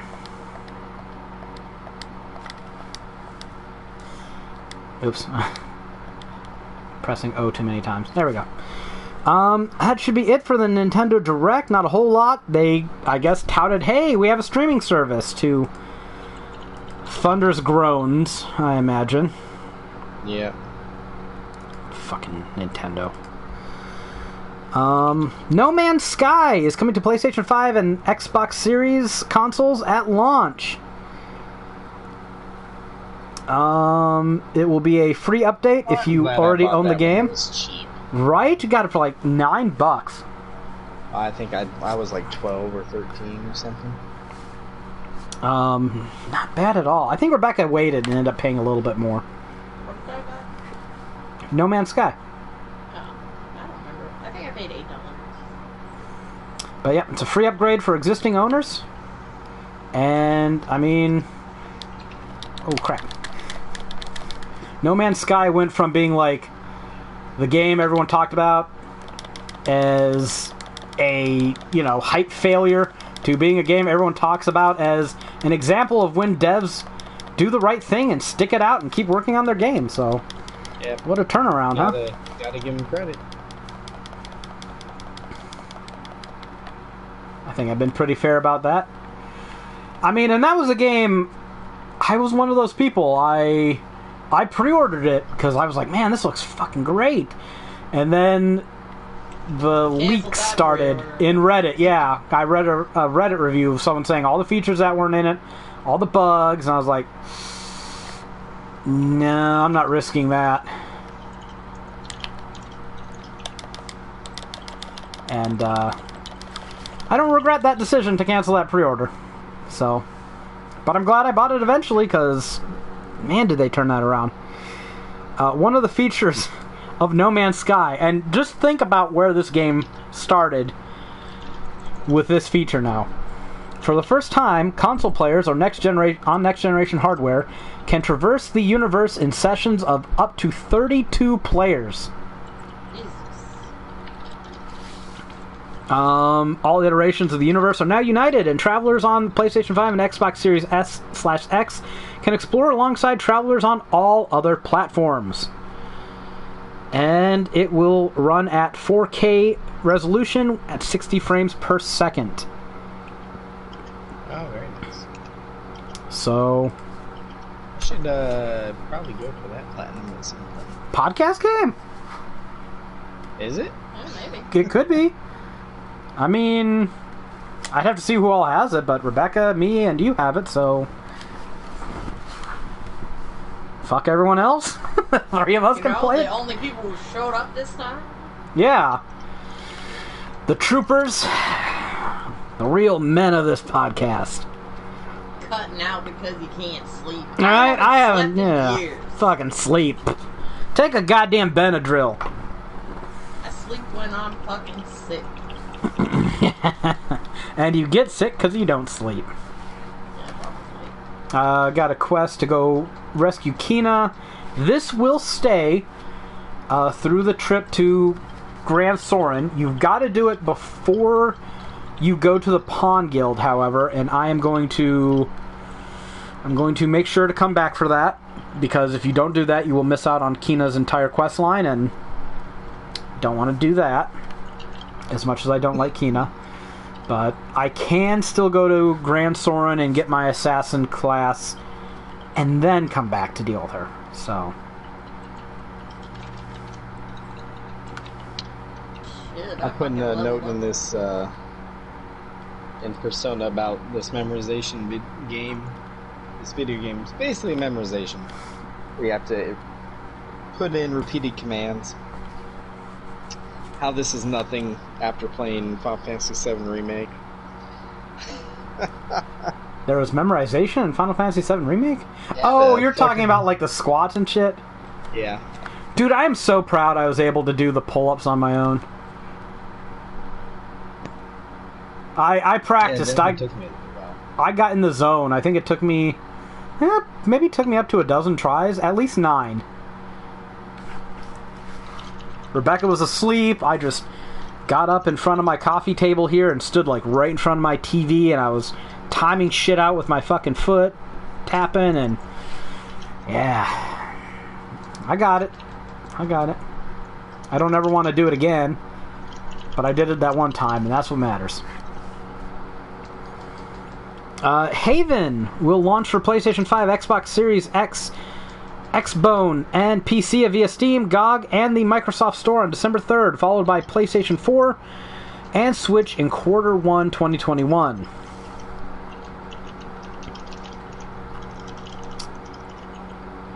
Oh, this is that... I think it's a co-op game where you play 2 characters at the same time while exploring a fragmented planet. Oh, maybe it's not co-op. I think we've seen this game before. It's that game where you're playing 2 lovers. It's an RPG, so hooray! Ah. Sounded kind of interesting, but I want to see more about it. Now I'm escorting the Hydra head I cut off to Grand Soren. The big thing about this is you got to stay close enough to the cart to keep the damn ox moving, but if you know there's danger up ahead, just, run on ahead and kill it before the cart gets there, because if you're too far ahead, it'll stop moving, which can be a good thing. Ride that ox. I will ride the ox head, or ride the ox when I'm near Grand Soren. Oh, right, I forgot I don't have that ability. I was trying to do an aerial cut. They put me to sleep.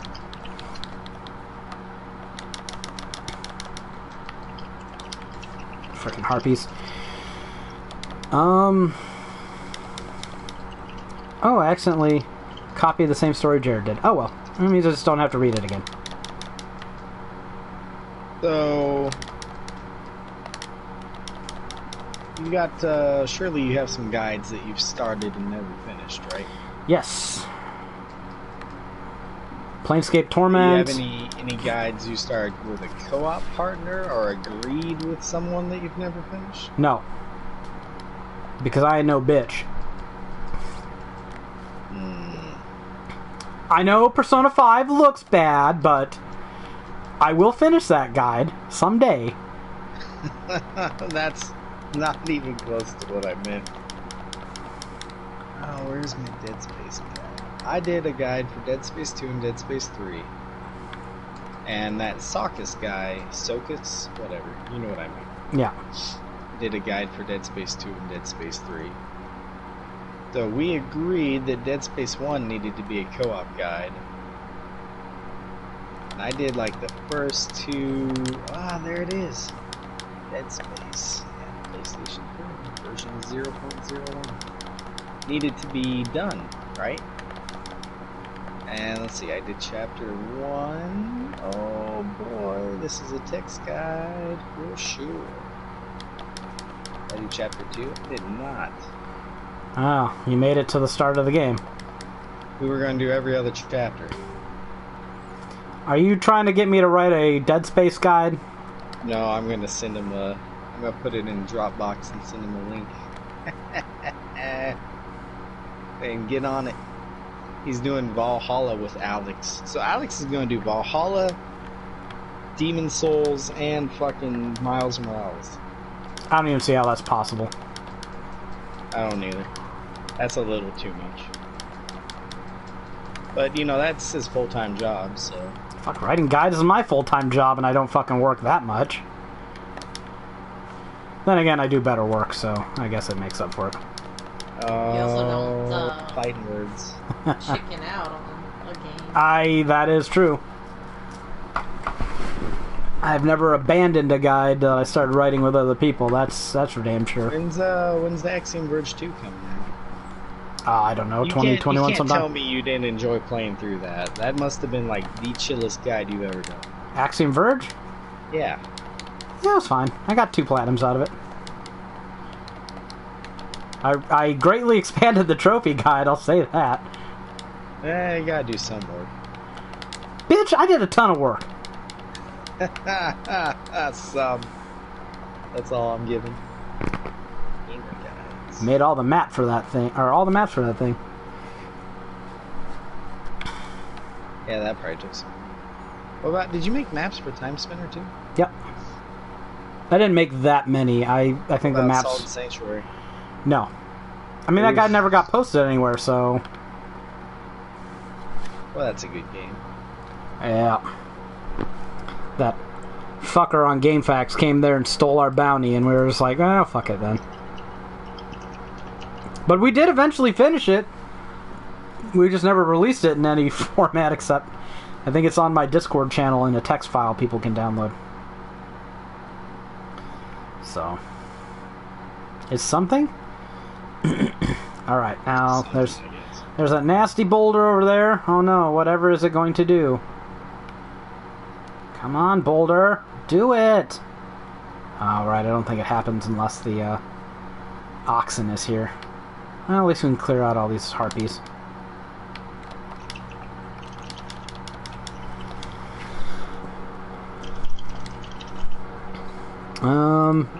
Right. Big news story for this week. Not quite as big as Cyberpunk's delay, but still a decent story. Sony has announced the PlayStation Plus free games, free asterisk, for November. Didn't we talk about that already? No, surprisingly, that happened this week. We might have talked about it during one of our...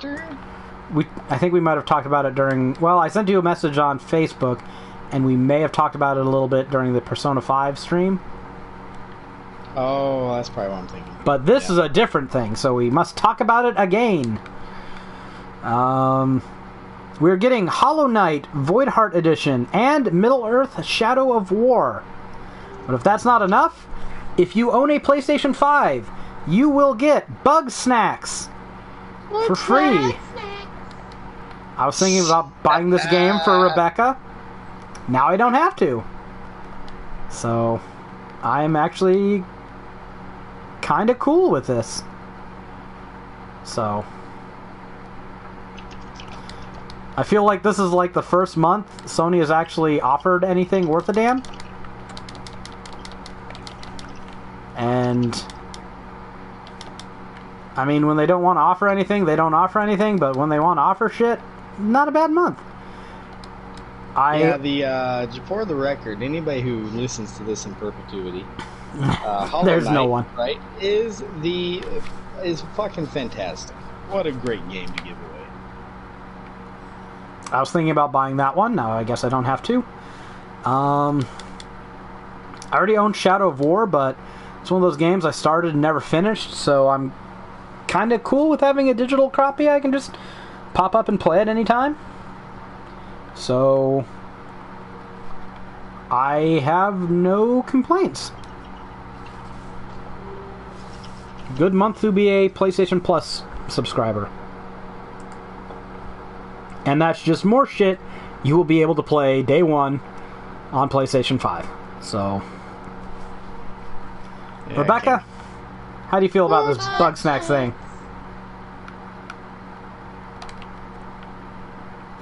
Because I'm glad I don't have to pay. I was thinking about buying it for you, but I wasn't certain you actually liked the game as much as you just liked the stupid song. Everybody likes this stupid song. I mean, you kind of have to. You're not human if you I don't don't. even know how I feel about the game. Even after watching the gameplay, I'm still kind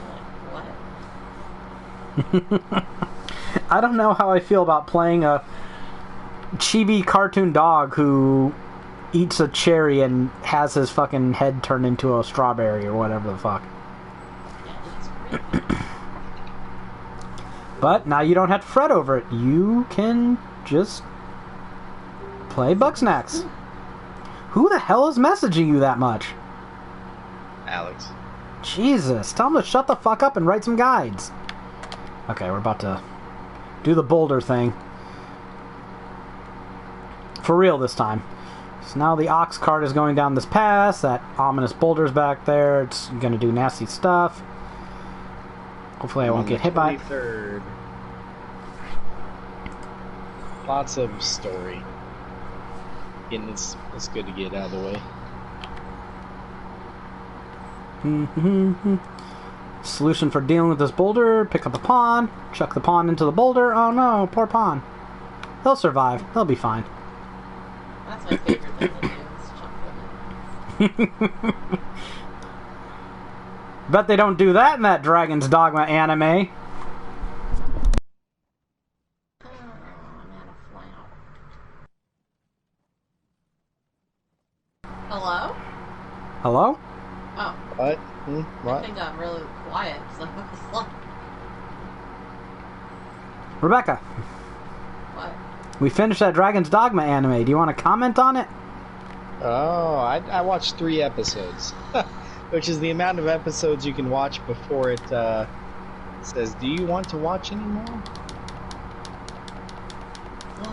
Well, you haven't watched any more, so I'm guessing the answer is no?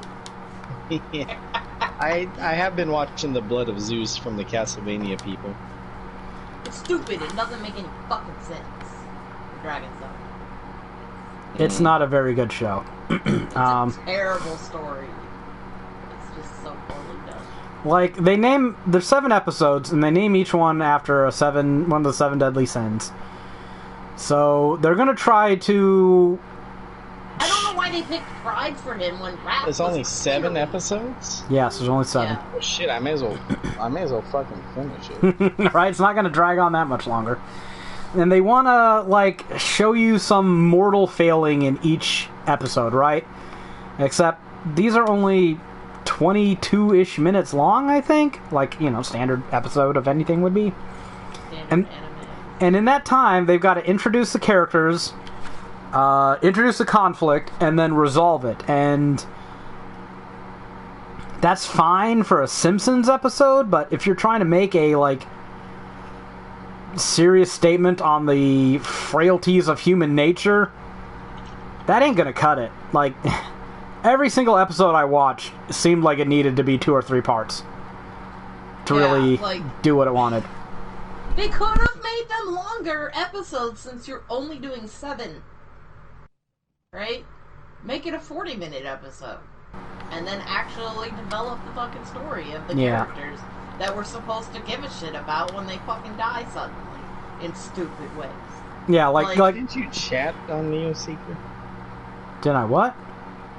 I thought there's an option to chat. There's forums. I don't know if there's like a chat window or anything.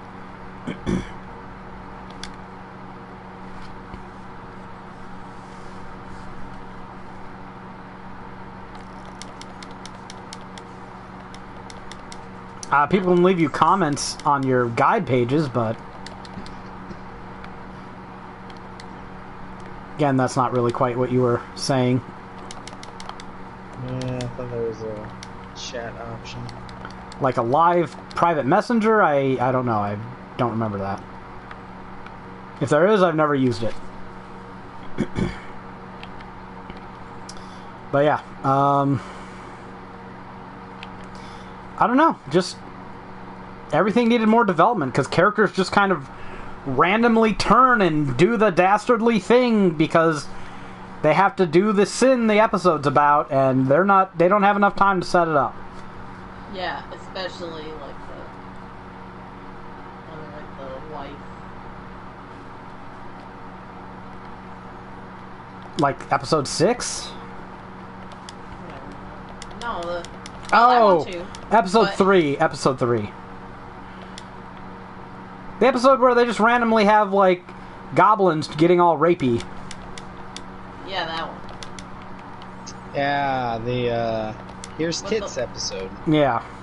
But the wife is like a super hoe, and then all of a sudden she cares about her husband because in the last minute he fucking stops being cowardly. She's like, like, no, all I wanted was for you to say you I was totally did." fucking around the whole time, but I just wanted you to, like, do one macho thing. He's like, oh, well, man, now I feel bad about well, it. I mean, she got what was coming to her. Oh, jeez. They What? both were shitty. Like, Greg, you murdered her. Are things going okay at home? After I'm leaving her? for a reason. For 3 reasons, I'm guessing, but neither here nor there. But, like, you murder your wife. Not because she fucked around on you, but because she wanted you to protect her, you finally do it, and then you're like, oh, now she's saying she loves me. I'm a killer. I'm a stabber in the back, yeah. It makes 0 sense. At all. It would make sense if he stabbed her for trying to fuck the Arisen. Like in a rage, okay, but I'm sick of you fucking all these guys in front of me, like, and not giving a shit. like seriously, you've seen that episode, Greg. Were they able to convincingly tell that story in the 22 minutes they tried to tell it in? No, I mean, it was a pretty generic fucking slut / mind break story. There's no point to it. There's not much of a point to it unless you've never seen a slut / mind break story before, I guess. I mean, but even those stories it tend was, to... I mean, I haven't seen episode 4 onward, and my thought is, well, they introduced those other fighters. Yeah. Oh, yeah. I mean, that's what I don't spoil know. that I don't for you if you're know any planning to better. watch it. I don't know any. I mean, if it's only 7 episodes, fuck, I may as well. That's kind of where I left off. Yeah. Let me just say you're gonna be disappointed. Because I mean, you can introduce 4 people, kill 2 off, and carry on. Some, stories do that all the time where people die easily. Yeah. Yeah, but usually they set it up a little better than, I'm mad at my wife. Oh, now I murdered my wife. What? They didn't even, really set up him being mad either, though. All throughout the episode, he just seems disappointed that his wife is cheating on him. He doesn't really seem to have any strong emotion about it. He's like, well, I guess if I'm a pussy, He's like, I don't yeah, care if you're fucking these other dudes in front of me. I'm kind of a cuck, so I guess this is just what happens when you're a cuck. Yeah, maybe he's into the cuck thing, and he was mad because she was cutting it off. Apparently That's not, the only and he thing just I got... can think. He got cucked one time too many. At the end, though, she's like, oh, I really do love you, and I just was doing this to try to see how much you cared. Well, now he's like, you cut off my cuck fantasy, because now you're saying you'll Oh, that's what you're saying. You're saying he killed her because they... No, well, he uncucked himself, so that doesn't make any sense. Yeah, it doesn't make any sense. Yeah, but he didn't expect that. He thought They can't she'd tell still be a good enough story in that short a time. Yeah. Not a good Just gonna series. Go with the king thing. And in case anyone is wondering, I don't recall goblins being particularly rapey in Dragon's Dogma, the game. No, they're pretty much. What was that one? It was months Goblin ago. Slayer. Goblin Slayer, they're That's it. rapey as fuck. That's it. They're That's super rapey in that. So obviously influenced, right? Yes, almost certainly. Yeah. But that's not really an influence you should... Go after. You shouldn't go after that unless you're going to go all the way, right? Like, that makes the goblins the ultra villains, and you can kind of just be like, okay, these goblins are fucking dickheads, so I'm okay with this dude just kind of going into goblin holes and murdering goblin children, right? Right. Like, it's okay. No, they're really bad. That's like the point of it in Goblin Slayer. But Wait, the humans, I missed all of that. They're rapey. Why? That's how they make more goblins. Baby goblins. They rape. There's no female goblins. I guess not. No. There don't seem to be. And so they kidnap women and they keep them in their little goblin holes and rape them and have babies with them until they can no longer be a brood cow. Guess. Then then Lord they of the kill Rings had them and like eat pods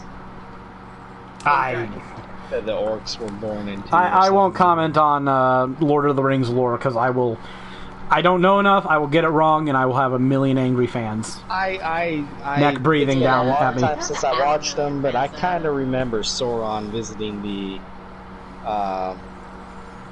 visiting the pods and marking one of them with a white hand. I mean, yeah, there's differences between the books and the movies, and yeah, I know there's supposed to be a difference between Uruk-hai and half-orcs in Lord of the Rings lore, but I don't know enough to like comment on it, so don't want to get all the Tolkien fans mad at me. Yeah. I want to rile the nerd way. Nah, I don't want to deal with them. You might talk about hating women. Yeah, we just need to keep that stuff at bay. Like, I like orcs and goblins that rape women. That makes all the sense to me. Like, Dragon's Dogma does have some kind of rapey monsters, but those are trolls. Do you remember trolls, Yeah, Rebecca? yeah. How they get kind of excitable around female characters? Hey, the female ones get excited about a man. No, you're talking about the elder raped, ogres. don't No, they raped? get enraged at female characters. Oh, I thought they got enraged at male characters. No, they get enraged at female characters, I think. Oh. Well, what? And don't hit level 11. Don't you do it. Well, it's because their Yes. men folk are trying to rape them, and they're like, Oh, okay. what am I, chopped We have officially liver? said rape too many times on this podcast, so... Yeah. I mean, we're gonna get banned. We're talking about Dragon's Dogma. Come on, people. It's the anime's fault. Rapey goblins. Blaming anime, as usual. Anime, or not anime specifically, but hentai got banned in Australia. Figured I'd point that out since we've got a good segue. I could read what the judge... That happened recently or something? Yeah. I could read what the judge said about it, but I will essentially paraphrase it down to, if you jack off to anime characters, it's a slippery slope before you start jacking off to actual children. What? Okay. That's basically... I read Rebecca the quote. Was that an accurate paraphrase of what he... Pretty much. So... I disagree with that? I don't see how one judge can make that decision. I mean, this is from a case in 2000. It wasn't one judge, but there was a case in Australia back in 2015 where some guy got in legal trouble for having child porn because he had hentai on his computer. So, and the justification was basically slippery slope. Isn't that what Biden thinks of marijuana? It's the gateway to harder drugs, and that's Okay. why he's against it. Greg? Do we really want to have these conversations? You cannot use the word Biden and thinks in the same sentence. Because I just don't think it's accurate.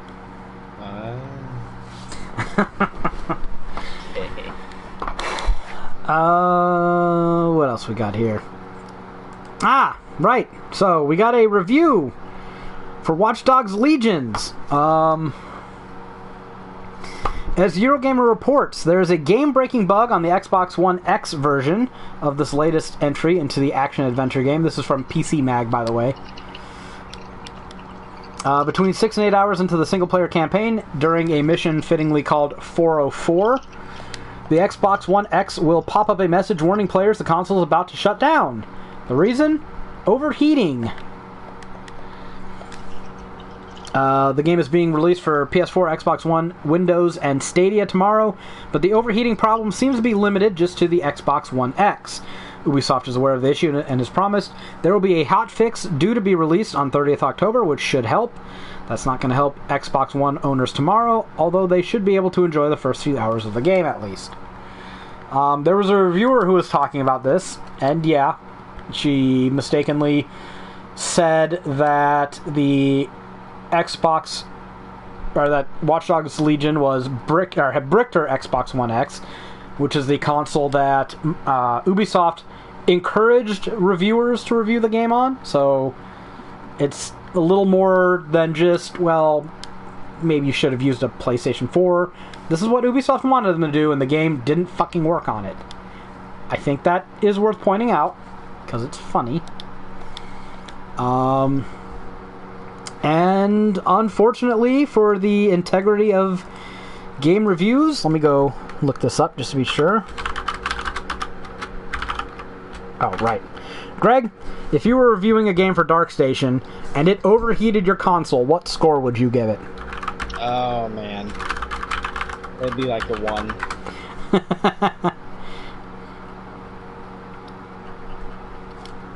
Maybe a 2. It'd be Titan Quest territory. I gave Titan Quest got a 2, right? I don't know. Oh, do we want to put game progress stuff? I guess we can. I'm playing some video games in Yeah, no, do game progress just like with DVDs and books. Did you do it with because I already got one game beaten. Yeah, that space game, right? Yeah, Star Fornies. Yeah. Star Fornication. I'm doing the second one now. Just gonna let that pass by. Yeah, I got nothing. Damn. What is this? Featherman Seeker. You know, like instead of Power Rangers, it's Featherman. If you say so. I didn't get half the reference. Like, I got Punch Ouch, because that was a little on the nose. But, get it? Boxing game on the nose? Yeah. Come on, people! At least you got that. Look, I can be charming and witty, but if you guys aren't going to play Goemon. into it, you're just stifling me. The Goemon one is pretty obvious too. What's Star Fornies? Is that just Star Fox? No, I think it's something even more obscure. Like, just one of the bazillion, like, space shooters back then. Ah. God, I swear there was a...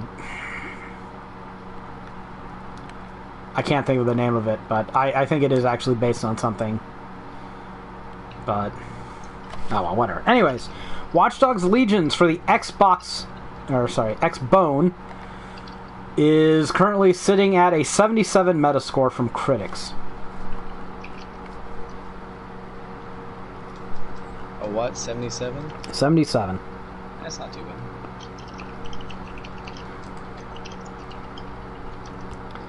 And, well, I mean, that's the problem. It should be way lower, considering it locks up consoles. Well, what are they doing to make it lock up? Is everyone experiencing? It overheats. There's questions. It overheats, apparently, on the Xbone, or it did. But reviewers decided to be nice and give Ubisoft time to patch the game so they could... No, like, this is the thing. maybe I'm a little harsh, but Ubisoft decided when to launch this game. They set the date of the exam, and then they flunked the fucking test. Like, you don't gotta be nice to them. You need to fucking delay it, is what you need to do. Right?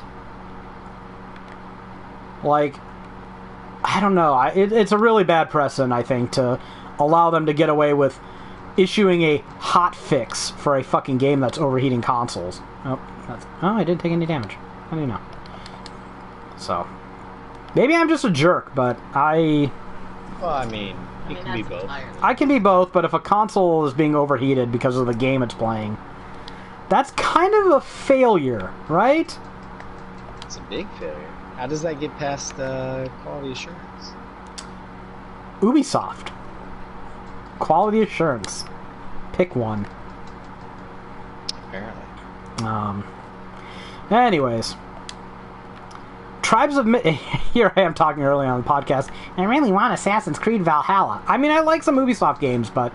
You know what? None of their games ever fucking overheated my console, so... There are limits. Tribes of Midgard. Got a gameplay overview trailer. We don't need to go into too many of the details. Inspired by Norse mythology and winner of the 2017 Ubisoft Indie Series. Ubisoft again! Tribes of Midgard. Going into the ship. Oh wait, you don't know this. Yeah, quit spoiling the game for me, Greg. I keep forgetting. I never how much of a noob you are. Noob. I tell you what, I've how long with Persona 5? A fantastic game. I've reached. Can't be bothered to finish it. I've reached the middle of Persona 5 twice. Jesus. I mean, that's true. You got a lot more motivation the second time. Although just barely. I mean, I played it earlier today. Did we talk about that in the last podcast? I think that's super interesting. What? The fact that GameFAQs has a new ownership? Well, let me finish the story, and then we'll get to that one. I've not investigated it enough. Okay. Tribes of Midgard is a continuously evolving gameplay experience that has something to offer longtime fans of survival games and Viking enthusiasts alike. The real selling point of this game, at least for us, is the game has up to 10-player co-op. You can form a tribe from 1 to 10 players and thrive for as long as you can. Rebecca, there's building and harvesting of resources. And you've also got to fend off the forces of hell from destroying your village every nightfall. That's what other people are for if it's got multiplayer. I mean, there's only going to be 5 of us. Okay, I'll build stuff and you guys can fend off the forces of hell. Jesus. I mean, I didn't catch most of that, but yes. 10-player co-op survival game with building. Yeah, that sounds good. Okay. Now, I mean, obviously, some of us are meant for building, right?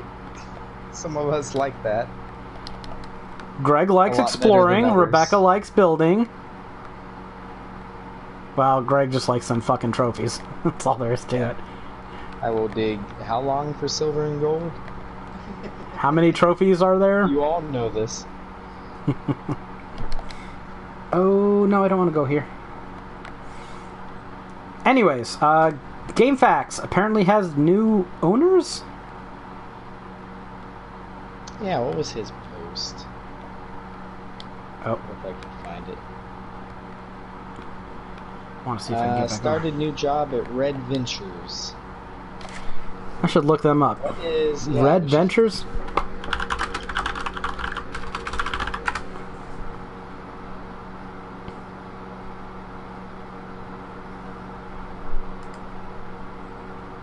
We help people discover and decide.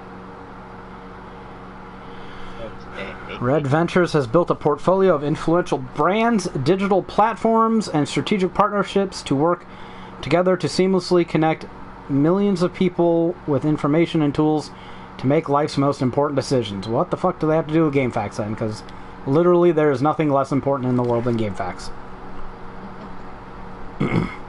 We connect people with CNET. They've got CNET listed, Healthline, Points Guys, IQ, My Move, Best Colleges, Medical News Today, Net Advisor, Greatest, Bankrate, Uswitch, and Reviews.com. I've never heard of any of those except CNET.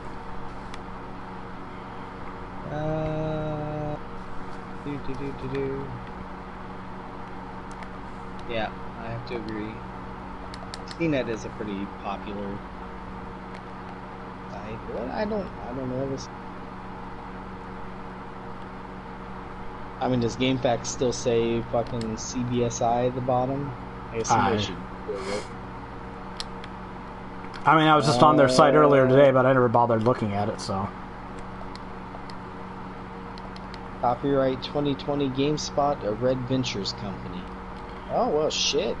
Yeah, they got sold, didn't they? They still have links to Metacritic, Giant Bomb, and GameSpot, which are... We're all CBSI umbrella companies, right? Let's see. GameFAQs sold.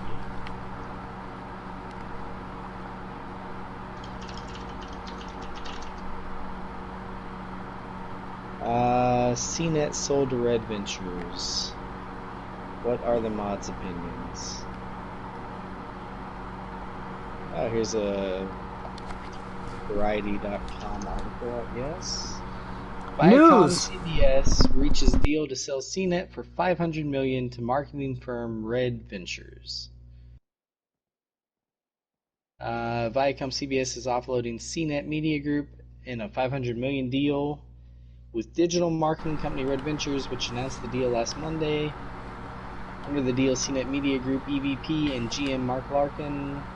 I'm just going to read the interesting things here. Fourth quarter 2020, 980 employees. Our plan is to grow CNET in ways unforeseen.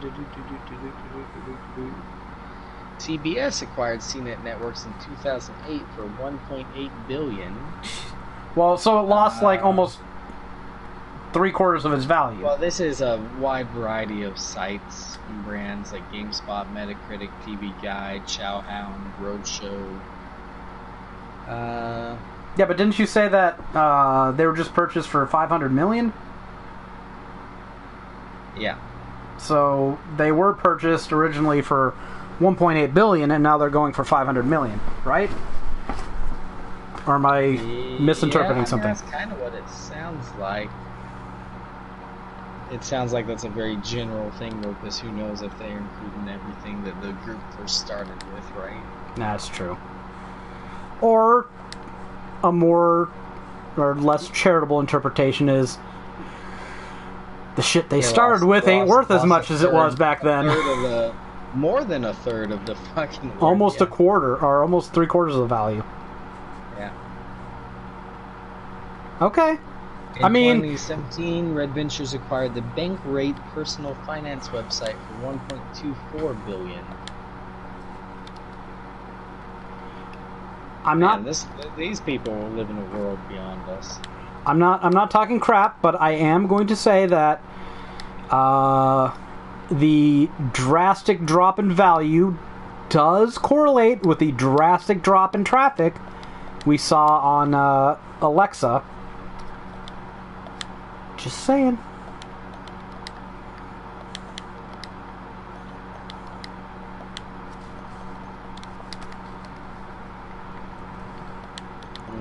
Also includes Giant Bomb. I'm sure it's everything gaming related as well. I mean, hey, maybe these guys will go, you know, we're a media company, and you know what makes people come to GameFAQs? Facts. Yeah, so, I mean, in the end, this is really interesting, and we should keep our eyes on it. Especially since you and I are both in the middle of working for them, albeit we're two employee, quote-unquote, contractors that are just doing, well, I don't fuck. I mean, if they don't pay me, I'm not really... Right, this is basically a charity guide. Yeah, I'm not... This is charity work. I'm not doing it... It's not a super serious thing where I'm like, I've got to finish this and hit my deadlines, and, you know, no, I'm doing it because I want to make a really pretty GameFAQs guide. just to say I've made a really pretty GameFAQs guide. There is no deeper purpose to this. Yes, the money's fine, but it's a pittance to even what I'm getting fucking paid. And I'm getting paid a pittance of what Greg's getting paid. So it is a pittance of a pittance to Greg. So it's just kind of a... I mean, I assume... We got the best fucking game. I assume Greg's doing it just because he loves the game. And wants to platinum it again. I was going to play it anyways. Yeah. I already said I just want to make a really pretty looking guide on GameFAQs. So I can look back and say, I've made really pretty guides on GameFAQs, Gamer Guides, and NeoSeeker, and I was pretty good at my craft at one point in time. That's basically it. That's all I want to do. Back in my day. That's like when Rebecca gets a good call at her job, you know? That mine isn't safe for posterity for anybody to... Well, yeah, you've got, like, HIPAA and shit, so... But still, can you imagine if GameFAQs become, like... Because what has Alan... I like Alan. I like Devin. They're my personal friends. Okay. What has he been saying for years about GameFAQs and lies. Reimbursing authors? I'm not gonna say that. Okay, but am I wrong? What has he been saying? Am I wrong? He's been saying. He's been saying. Has he been handcuffed by the higher ups? He's been saying that CBSI won't give us shit. Right. So, I mean, you see where this is going. I do see where this is going. Look at all the fucking GameFAQs authors that made guides 10 years ago. Where are they making guides right now? This very second. NeoSeeker. I know a lot of the older writers anyways. Yeah.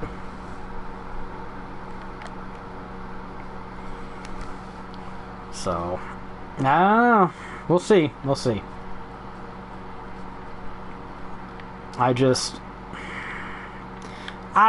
gave up on GameFAQs a long time ago, which is why I haven't published a guide on their site in 5 years. I mean, now we've got Persona 5 going up, but if you weren't, having these relationships and getting these contracts, I wouldn't be doing this on my own. Let's just say that. Yeah. Because I literally first taste of the new palace. I can't be fuck bothered to do that much work for a site that, frankly, I think is poorly run and fucking penny pinching and grasping and condescending about the thing that made them all their fucking money in the first place. Yeah. I hope Alan is true to his word that he has and was being handcuffed. And I hope he has the foresight to try to right the ship. Because it's not like NeoSeeker's metrics are going down with all these guides they're publishing, right? Almost seems like there's a correlation between publishing good game guides and getting traffic on your gaming site. I dare say. It's not like Gamer Guides' metrics are going down by publishing guides. But GameFAQs, who's seeing a huge talent drain, their metrics appear to be going down. There might be a correlation, is all I'm saying. I mean, I hope it for the sake of future guide people and what. I mean, I'm riding coattails at this point anyways. What the fuck do I care? Alex.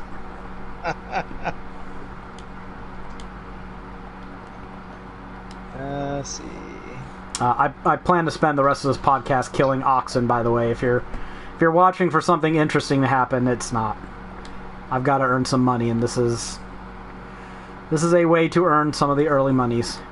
Now I can turn Akosha into a sorcerer, which she can remain in that vocation for the rest of her career. Next 190 levels. Doing interesting either on Genshin and just going unlocking waypoints. I mean, it can't be any less interesting than this, right? No, probably not, because I'm actually occasionally fighting things along the way and I might try to do a thing, but I'm not going to do it at night, and I don't want to rest. Because that's 500 gold, and I don't really want to... You know what? Why am I pretending like 500 gold is actually money? Yeah, I'll rest until morning. Giving fucking oxen meat, you'll make it up pretty quick. Yeah, I'm gonna do a run real quick. This will be a little interesting than I let on. Yeah, what? Mm-hmm. Oh, are you gonna go to the catacombs? No, I'm gonna go to you know that church out in the middle of the forest? Yeah. Well, it's not the catacombs. The catacombs are a different thing. Yeah, but that was what I was thinking. Oh, okay. Yeah, I'm gonna go there because there's a chest that has a chance to drop an Arca staff, and I don't want to pay the 10 grand for an Arca staff, and I don't want to have Akosha stand around being a dummy, not being able to attack anything.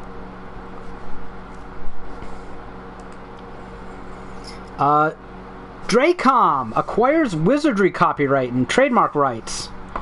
And they're going to develop a new wizardry title. This franchise actually fascinates me. I remember playing Wizardry back in the day. I think it was like Wizardry 6 or something. And it was, you know, old school first-person dungeon crawl.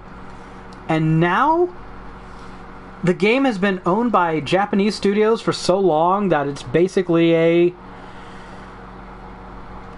cute girl JRPG dungeon crawl. It's just weird how the aesthetic has gone from like old school quasi Dungeons and Dragons to JRPG. Like really quick. Like I don't know. It's weird to me. Is, right? I mean, you know, if people are buying DRPGs and they only seem to exist in Japan, then yeah, I mean, get paid. But it's just weird. Like imagine if Gears of War was purchased by a Japanese company and then turned into like Peach Beach Splash. Right? That's kind of what it's like for me. It's weird. And, you know, no hate. It's just weird. Rebecca might hate, but I'm just think it's a weird thing. You know you hate. You. Ooh. Not all the time. It's too easy, really. Yeah. 80%. I guess I deserve it. I was picking on Greg last time I was hanging out with him, so I can have some low-hanging fruit. Why were you picking on Greg? Because he was walking into it. He was basically just like, make a joke. Well, the setups were so easy. Yeah. I mean, I literally couldn't. Like, you know... could go either way, too. Like, confirm, deny. It doesn't matter. You know, you have the conscience that's like, you know, maybe I shouldn't just, Maybe I shouldn't be a prick. Maybe you shouldn't be an asshole, you know. Made it too easy to be a prick. Friendships aren't, you know, something that grow on trees, but... You're used to. I have plenty of friendships, and I tend to hate my friends because they're annoying. Yeah, I was talking to Andrew's wife earlier today. I think that still counts as a friendship, right? Talked to her more recently than I've managed to. They're doing that thing again. We're like, bah, we're not buying a PlayStation 5 anytime soon. We want a computer. Okay. I'll see you with your PlayStation 5 in a year. Right?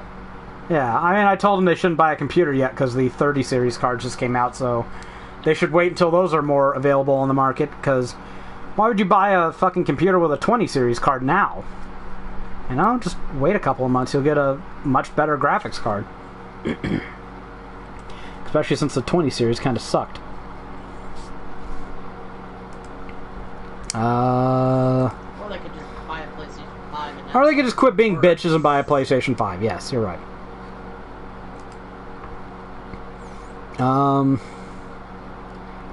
They're about to get internet, though. She seemed pretty excited about that. Oh yeah, she was super excited about My mom was excited about it. She got the internet after living in that house for 20 years. They finally got the internet. Rural Tennessee, ladies and gentlemen. It'd be funny if we do have a fucking civil war over this wretched fucking presidential race here. Because it's like, Tennessee! You just got internet here! Rural Tennessee! And now we're... Well, now Sherman's fucking tearing up the country. Oh well. You tried. Sherman the Fourth. Xbox has its own games coming out for November, and, well, we can be the judge of which console won this one. They do that weird thing again where they will have different games at different times of the month for whatever reason. On Xbox One, available the whole month, is Origami Shadow Edition from November 16th to December 15th. Swim Sanity. I don't know what the fuck that is. Swim Sanity. Doesn't that sound good? It sounds pornographic. On the Xbox 360, from November 16th to the 30th, you can get Lego Indiana Jones. Far less pornographic. I'm thinking PlayStation 1. Speaking of Indiana Jones. Wait, we're not done yet. And on the original Xbox... Wait, What? no. Go on. No. Go on. Speaking of Indiana Jones. You are not going to interrupt me with Connery that. died. God damn it, no! Original Xbox. From the November 1st to the 15th, they're getting Indiana full Jones. Spectrum Warrior. Yeah. Sean Connery was in Indiana Jones. Yes, the third one, right? He played Indy's dad. Yeah, Sean Connery died. 90 years old, so hard to be too sad about that, but... Well, he also was pretty unkind to women. What? 1960s James Bond was a dick to women? Are you... No, I don't believe it. That's sarcasm, by the way. That doesn't track. Sometimes a bitch just needs to be smacked. And then when he was asking about it later, he doubled down on it. Well, I He mean, was you like, know... "No, I stand by what I said. Sometimes a bitch just need to be smacked. Not a direct quote, but that was the gist of it. It depends what a bitch is doing, doesn't it? Yeah. Like, if a bitch is coming at me with a knife... Well, yeah, that's different, but that's not me. Me am really in soup now.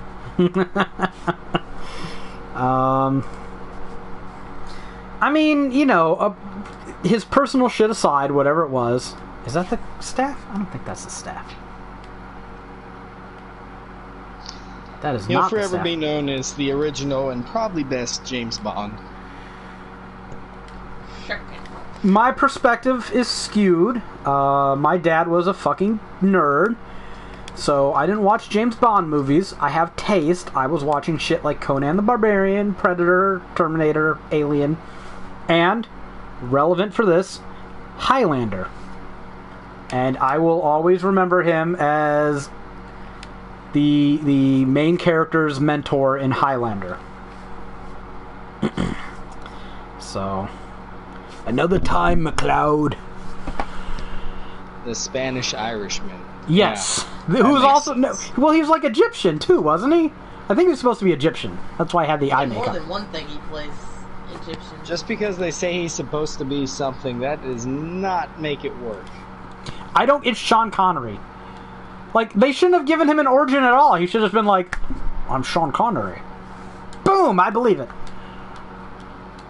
So, he was also, the old fucking spy in The Rock. Yep. So, another movie that is terrible, but I liked as a kid. Really great soundtrack. Like, Yeah. that game had, or that movie had like a 9 out of 10 soundtrack, and it was like a 5 out of 10 movie. Like, you don't deserve the soundtrack, but it was really good. Yeah, you had it in your car. So, I like that soundtrack. I stand by that. Bitch enemy went underground and wouldn't fucking come back up. Did you punch it in the face? About to. Far Cry 6 and Rainbow Six Quarantine have been delayed until fiscal year 2022. Which means we will not see those games until, what, at least April of next year? I'm not sure what to think about Far Cry 6, considering the in the past one to 2 years the Far Cry like playing spree I've been on, right? Far Cry Primal, Far Cry 4, Far Cry 5, Far they're Cry fine New Dawn. games, but they're not. I'm not spending $60 for it. No, I mean, but clearly, this is prime platinum material. Probably. Irritable, like serious. And it might even be something we can co-op. Who knows? But I will consider Far Cry 6 when it's $60 or $20. Which, to be fair, probably won't be that long because it's a Far Cry game. So. Yeah, okay, we got another answer in our recruiting guide. More Ubisoft news. There's a lot of Ubisoft news on this podcast, and it's not even about the unresolved rape shit that their CEO oversaw and ignored. I knew you were gonna. I have to mention it. He should be fired. Why is he not being fired? Anyways, something that doesn't deserve firing, although if you were to take the internet's gauge on it, they are far more upset about this than about the rape and sexual assault and meetings at strip clubs. And this story is going to have an update, so don't jump down my throat just yet. I'm trying to get this item to spawn in this chest, and it won't. Most of our back catalog of games will have backwards compatibility between the next and current generation of consoles, with few exceptions, Ubisoft said. All of Ubisoft's Xbox One games will be backwards compatible on Xbox Series X and Xbox Series S. However, the following Ubisoft games for PlayStation 4 will not be backwards compatible on PlayStation 5. Oh, yeah. You ready for them, Rebecca? I saw... Assassin's Creed Syndicate, Assassin's Creed Chronicles Trilogy Pack. I don't know why they put that there, because it's redundant. Because they also have Assassin's Creed Chronicles India, China, and Russia, which are presumably component parts of that trilogy pack. Yeah, those are the 3 games, yeah. Risk, Star Trek Bridge Crew, Werewolves Within, and Space Junkies. Who gives a fuck about any of those? Well, I mean... Yeah, go on, Greg. Syndicates is probably the biggest name in that list. Yeah. And it's weird because it wasn't broken at launch the way Unity was, but Unity's not on that list, so... Crazy. Right. So if you want to play Syndicate, PS4 is the way to go, apparently. Well, update. Ubisoft has pulled the news post from Ubisoft Connect, citing inaccuracies. An Ubisoft representative told Gamatsu in an email, "We have pulled the Ubisoft Connect article and forum post regarding backwards compatibility for the time being, as there may be inaccuracies involving the Ubisoft titles that will be playable on PlayStation 5. So maybe Sony went, Ubisoft, why are you fucking me like this? Get to work, they said. You goddamn fucking port those games over there. At least Syndicate, because I don't really care about any of the others. Hey, there's my Arca staff. See, kids, that's the moral of Dragon's Dogma. If you save low to chest enough, you'll eventually get what you want. And it's that kind of grindy, riveting gameplay that I adore. And it only took me, 15 minutes? And now we can go back to killing oxen. That's horrible. You sound like a monster. This game is great. And is imminently plattable. It has nothing to do with the fact that you're a monster. Yeah, that's true.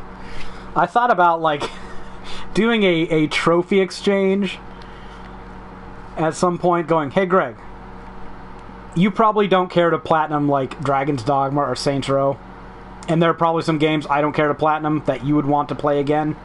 So how about you platinum these games for me, and I'll platinum these games for you, and we'll both get to play games we want again, and we'll be a few platinums richer, and... Yep, I'm on it. I've thought about that, but... What games you thinking? I don't know. That's the thing, I don't know what games I have that... Because that's essentially admitting defeat, I don't want to fucking play this game. We'll see. But I've thought about it. I've thought about it before. Plus, it's also kind of doing that now with my backlog, like, nah. I'd need to at least finish, what, Persona 5 and Spider-Man and God of War. Probably more things, but definitely those games at the very least. Yeah, God of War is a no-brainer. Well, it's going to be running at... I could do that pretty fast, actually. It's going to be running at 60 frames per second on the PlayStation 5, so I think I'll wait for that. I will say, those Valkyrie fights, I mean, they're serious. And they expect you to be serious. Or play it on easy mode. An option? I don't know. Why do I feel like that's not an option? Shit, I fucked that up. If I can beat some of the stuff in Dragon's Dogma, I can probably beat those Valkyries. Ugh. Prince. Demon Prince. You mean the Damon? Damon. Yeah, he's kind of a cunt. Especially since you're almost certainly not going to have a tier 3 bitter black weapon by the time you reach him, and you really want that for the damage boost.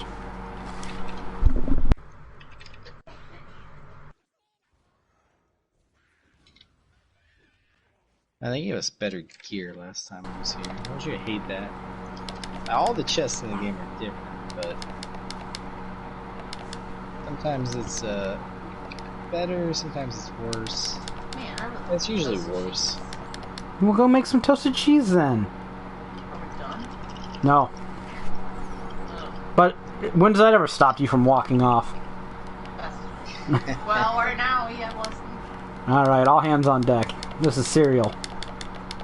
Is the cereal guy? You should platinum the fractured hood while you're at it. That's lower on the list of priorities, but I do want to finish those South Park games at some point. I got my European version of Star Wars in, so I've got that trophy list waiting for me. I kind of figured that game is like almost a no-brainer for PS Plus someday. And if not that, it'll be super cheap digitally, so I was like, yeah, I'm gonna spring for the European version. Hey, you can't just make the hobgoblins disappear, you fucking cheap shit game. I needed that experience. Damn it. I hate when it does that. This game. Anyways, Ruined King, a League of Legends story, will launch for PlayStation 4, Xbox One, Switch, and PC via Steam and the Epic Games Store in early 2021, followed soon after for PlayStation 5 and Xbox Series. You may be wondering why I am mentioning a League of Legends game.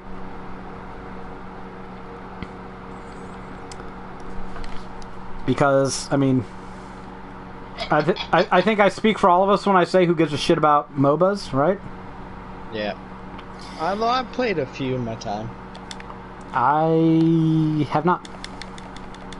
I just don't find them terribly compelling. Well, there's a reason I'm bringing this up. Ruined King, a League of Legends story, is developed by Airship Syndicate, the people who made Battle Chasers and Darksiders Genesis.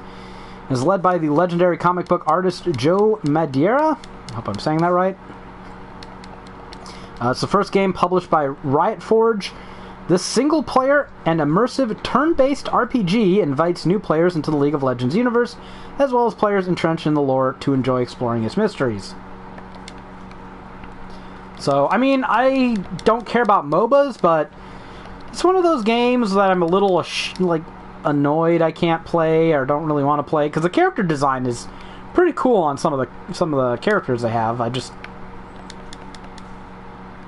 don't want to spend that much time getting good. So a single-player turn-based RPG that takes place in that world with some of those characters, yeah.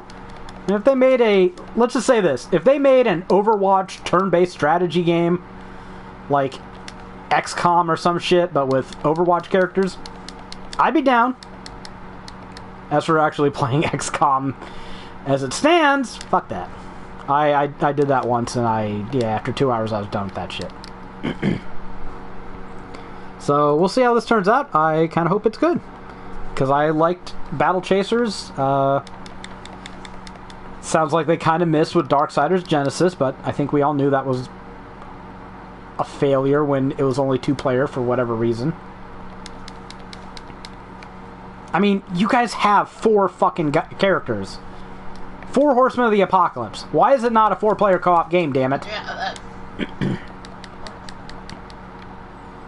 Mind-boggling. Anyways, I like Airship Syndicate. I hope they do well. I hope this game is good. I hope they keep making more stuff. Battle Chasers Night War was a fun turn-based RPG.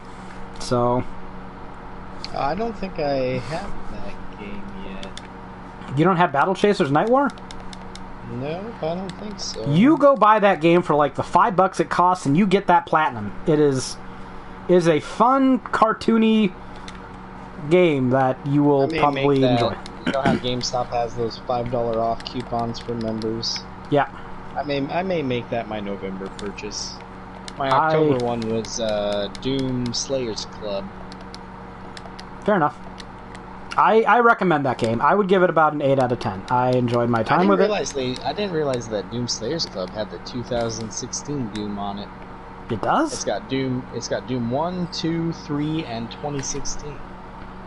Is that like a... Sure. Let me go check real quick. Doom Slayers Collection, 4 intense Doom games, Doom 2, Doom 3, Doom 2016. Yeah, this is it's also got a poster and a controller skin in here. Yeah, but all those games aren't on disc, right? I think there was something I didn't like about it. I mean, there's something on this disc. I don't know, I'd have to look it up. But Doom 2016, like $10? Fuck, yeah, do it. Shoot. Well, plus all the other Doom games, which... I mean, let's be fair, I'm never going to platinum them, but I played them back when I was a kid, so it's kind of nice to have them on console, even though... Occasionally throws them on, does a level. Wait, occasionally what? You occasionally throw them on, do a level. Oh, yeah. I was like, wait, what do I throw? Oh my god. What? I mean, I throw a lot of stuff, so I was curious. Hey, woman, can you get me a Pepsi? A can? No. No, look at the patriarchy going on here. Well, she's going there to empty her bladder. I've got something in my throat. I'll use something to wash it down with, even though we're almost done with this, so I guess it won't matter if she's mean. This would have been a story to have... Now, I'll skip the story until Rebecca's here. So there are a bunch of Vampire the Masquerade games coming out. This we know. The sequel to Bloodlines 2 is looking worse and worse by the day, just as they bleed talent. But we don't really know anything about these games, so I'm not going to piss on them yet. There's some visual novels, which I was thinking about buying until I found out they don't have platinums. This game, however, I will unequivocally shit on, just right at the outset. Shark Mob has announced Vampire the Masquerade Battle Royale game. Just stick anything you can to that IP now, I guess. What is it? One more time, sorry. It is a Vampire the Masquerade Battle Royale game. Wow. Just gotta chase all them trends. I mean, guys couldn't do a gacha game while you're at it?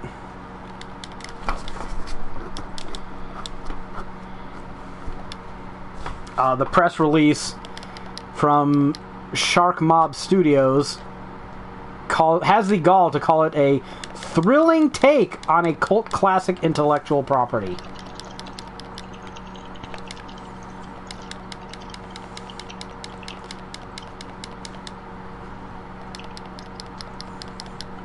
I'll just let that lie.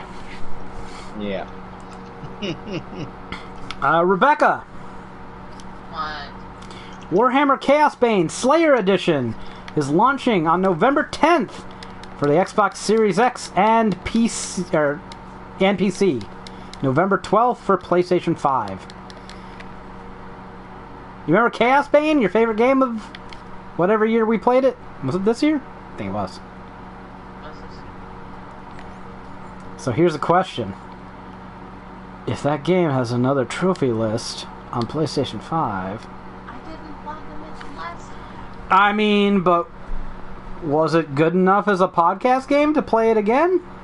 Well, I'd be able to get it cheap as shit with all the DLC again. I mean, I'm not paying any fucking serious money for this game, so we wouldn't buy it until it went down in price.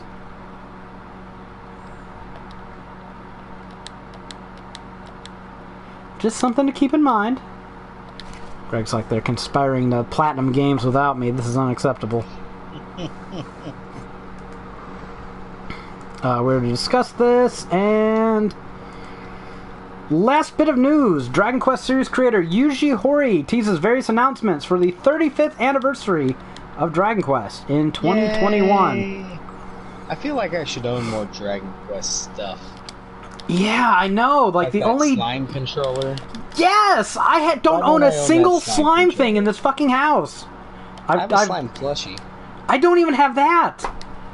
It was a pre-order for something or other. I've told Rebecca. I try to find slime stuff for him, but they're just expensive for whatever reason. Yeah, super ridiculous expensive. Like, is it that? Like, why can't I just get a smiling slime plush for like $8? Why is this too hard? Yeah, that should be easy. It should. I can eBay one for you, right? You know what? I owe you Oh, something. jeez. You owe me everything. I got donations for Persona 5. And I've not shared any. Have you gotten donations for Persona 5 saying, "Man, I love all the media. What a great, pretty guide"? I have not. Okay. Because if you did, then maybe you owe me. But otherwise, I'm not so sure. Oh, they are expensive.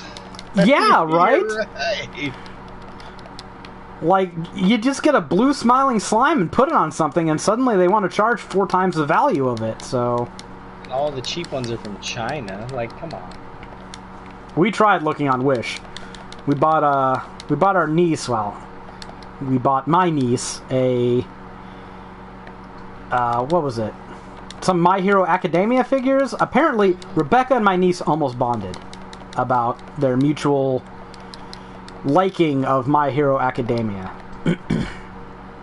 And so Rebecca decided to buy some figures for that anime for my niece.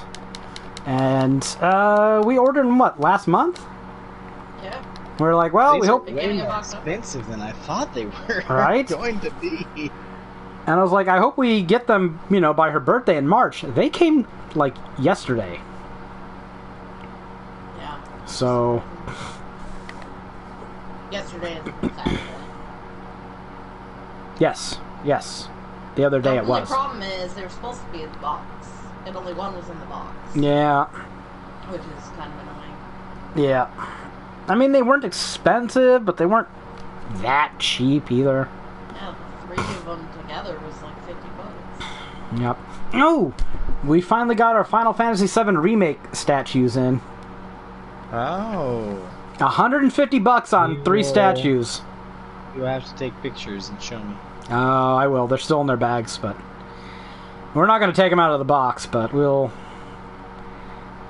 take pictures when we finally get around to putting them somewhere. Rebecca, do you like your Sephiroth statue? Yeah, it's pretty cool. Look at that. That glowing endorsement. Big as fuck. I mean, wanna see. it was supposed to be about 9 inches tall, and it's about that tall, so... And they're to scale with each other, too, so Aerith is only like 7 inches. She's got the smallest box. And Sephiroth has by far the largest. His box is almost as big as the other 2 combined. And he was the most expensive, so fair game. Yeah. There are a number of Dragon Quest projects known to be in development that Square Enix can share updates about in 2021, including Infinity Strash. What the fuck is a Strash? I don't know. Dragon Quest: The Adventure of Dai. That's all one game. Dragon. Start over. Infinity Strash. Dragon Quest: The Adventure of Dai. Yeah, wasn't that a show they were working on? You know how like they made the Your Journey one for Netflix recently? Yes, but it's also an RPG based on a manga and anime series, so. Yeah, I don't know, but I mean it's not a game, so right? Yeah, it's an RPG. An action RPG. That we know almost. Infinity Strash, like stash with an R in there for no good reason. The Adventure of Dai, D-A-I. What is this? Goddamn Hobgoblin disappeared again. Bastard. And then another one appeared. Well, at least it's coming to console, and it's not like another fucking phone game or some shit like that. Yeah, maybe is it gonna come to the West? Maybe. Yeah, see, here you go. The other two games, Dragon Quest Adventure of Dai, Spirit of Bonds for smartphones. Yeah. Yeah. I'm so sick of the smartphone games. They're almost always trash.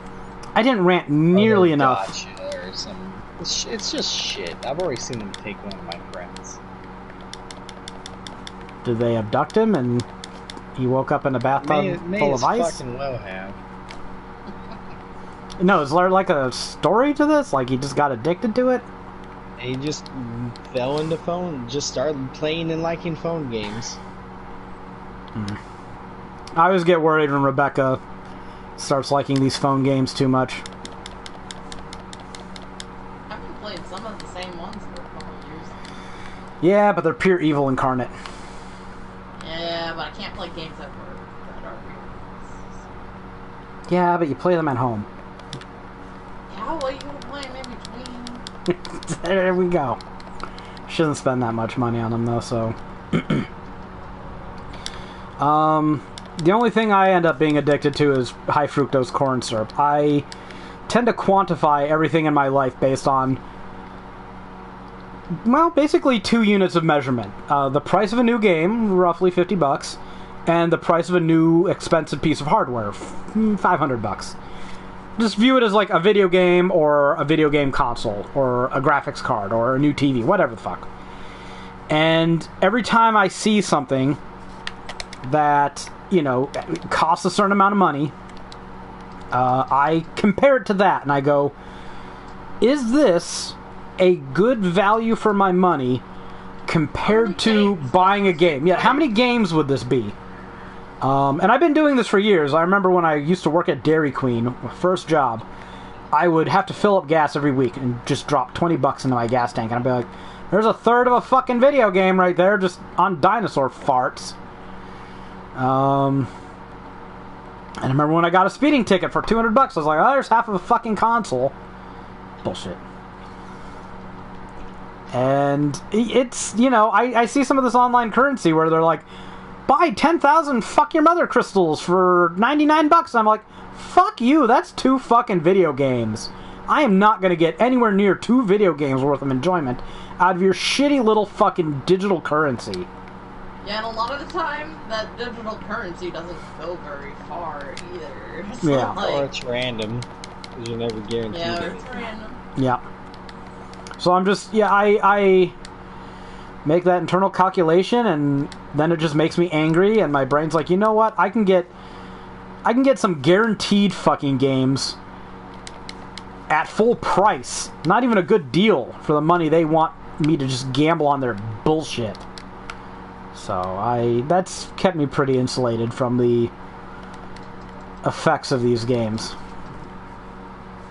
So, but it, you know, I'm not terribly susceptible to them, it doesn't seem. Knock on some wood there. But people are, and they are being preyed upon by these companies, so it, you know, pisses me off. I posted a news story on my Facebook page. Activision Blizzard made $1.2 billion from microtransactions in just 3 months. Good lord. And the only They're comment... clearly never going away. Yeah, the only comment I left on that is, this is why we can't have nice things. So... Yeah, all that to say, essentially, I agree with you, Greg. This mobile shit needs to go. But there's another aspect of mobile shit that I absolutely fucking hate, that I didn't get a rant about early enough, because I got distracted and probably ranted about something else, let's be honest. The new PlayStation Store. Ranting, it just wasn't the ranting that you were ranting about. The new PlayStation Store, I'm back on this. I was looking at it earlier because they have a new sale, and I was going to see if any of the games I was looking at are on sale, except I fucking can't because there's no wish list. So I was just scrolling through the titles to see what was for sale at a glance, except I fucking can't because they don't have fucking text telling you what everything fucking is. Or screenshots, as we've discussed. Yeah, or screenshots. And there's no dark mode, so it's just a goddamn eyesore looking at what little information they do have. This is what's on the PlayStation Store. I shit you fucking not. This new version we got. They've got an icon of the game, and then they've got a price underneath it. Really? Now, not every icon tells you what it is. I posted about this on my Facebook page. You can go look at it there. Facebook.com/Haeravon Facts. There was something being sold, and literally all it was a two-tone icon box, white and blue, that said Season Pass, and then it had some fucking icon with a 2 on it. That's all they showed you. What the fuck is it? What am I even buying? I mean, I could click on the fucking icon and go there and find out, but no, I don't want to fucking click on every goddamn icon to see what goddamn game it is. I want to just be able to scroll through the store to see what it is. So... Well, apparently this is a stopgap, from what I've read. This is all part of them removing the PSP and whatever all that other shit was. I mean, it better be, because they went from pretty good to nonsense. So I think by the time the PS5 comes out, they're going to launch an overhaul. They need to do something. I am more pessimistic, as usual. This version of the site was clearly designed for fucking smartphones, for mobile apps.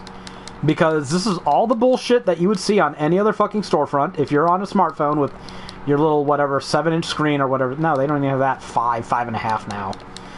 Your tiny little useless fuck screen with your piddly dick fucking goddamn obsolete little pocket computer that can't do a goddamn thing correctly, including make phone calls, I might add. This is what you're used to, and this is what you, because you don't have any standards, have come to accept by using these shitty little devices. And so, because we all get subjected to mobile parity, this is what I have to put up with now on my fucking hand-built fucking grown-up computer with a 4K screen. I'm looking at these fucking stupid icons and can't see what anything is, because it was designed for a fucking mobile phone that you sit on every fucking day. Pisses me off. And yes, I do have a smartphone. And they suck. I hate them. They don't do anything right. Fucking thing loses its battery sitting off the charger for 2 days, not even making any calls. Piece of shit. Hate them. Getting all worked up, huh? Yes, Tell us how you really this feel. is me at my most boomer. I am old man shaking fist at the clouds. It makes me angry. I hate smartphones. I don't know why anybody doesn't wake up and go, these things kind of suck at doing everything. But here we are. They're just like $1,000 pocket computers that we all have because, I mean, you can't buy a real fucking phone anymore. You got to use these fucking planned obsolescence fucking pieces of shit. Anyways, other things that might be shown off at this 35th anniversary Dragon Quest celebration. Dragon Quest 12. Dragon Quest celebration? What did I say? That's what you said. Dragon Quest celebration. Dragon Quest celebration. Is that a thing? Yes, it's turning 35 soon. Hey, I'm 35. It's almost like we're simpatico. Like Dragon Quest was created. Why don't you marry Dragon Quest? I mean, is that an option? Yes. I would, but it's too fucking expensive. Yuji Horii commented again, stating that the sequel is still a little while ahead. That could rule out a 2021 release, but not a 2021 reveal. Oh, this little boy can only hope. They've also mentioned a Dragon Quest new HD title back in June 2019. Gamatsu speculates that this might be the aforementioned Dragon Quest 12. I think they'd be a little less vague about it. I'm kind of hoping, of course, it's Dragon Quest 8, like HD for the PS4 or 5 or both. Both. Having trouble, women? Yeah, this enemy fell off the ledge and got all of his health back. Oh, yeah. Instead of dying. I hate that. That game design. Every fucking game has that. I think Kingdoms of Amalur did that really bad, and that was the first game I remember being really annoyed by that in. How did you miss him? He was standing right in front of you. I better go raise Rook, dummy.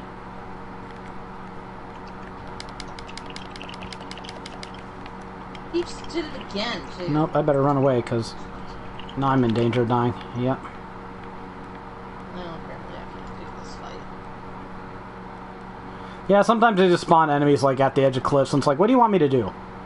Yeah, it's on this fucking ledge, and they're really powerful enemies that require mobility to defeat. And here you put it on a fucking tiny-ass ledge. And I'm gonna die. It falls off the ledge, it gets all its health back. Fuck you. Fuck your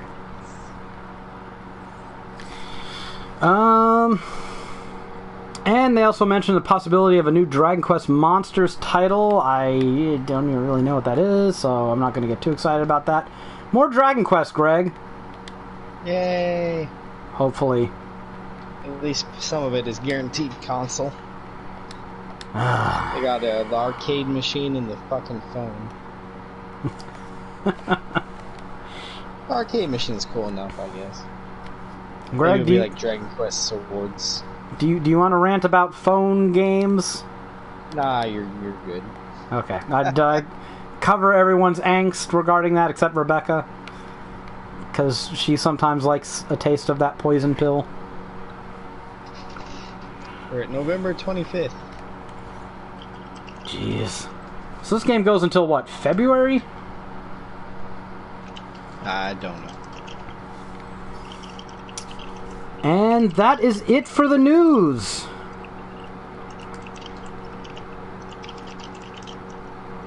We talked about that poor faceplate company being run out of business by Sony, being a bunch of bitches. That was unfortunate. So, tomorrow are our presidential elections, and by tomorrow I mean 24 hours-ish from now, and change. Is it? Yes, it'll be November 3rd. Because in America, I remember explaining this to Sophia a little while back, because we were talking about... Oh, I thought Claire asked.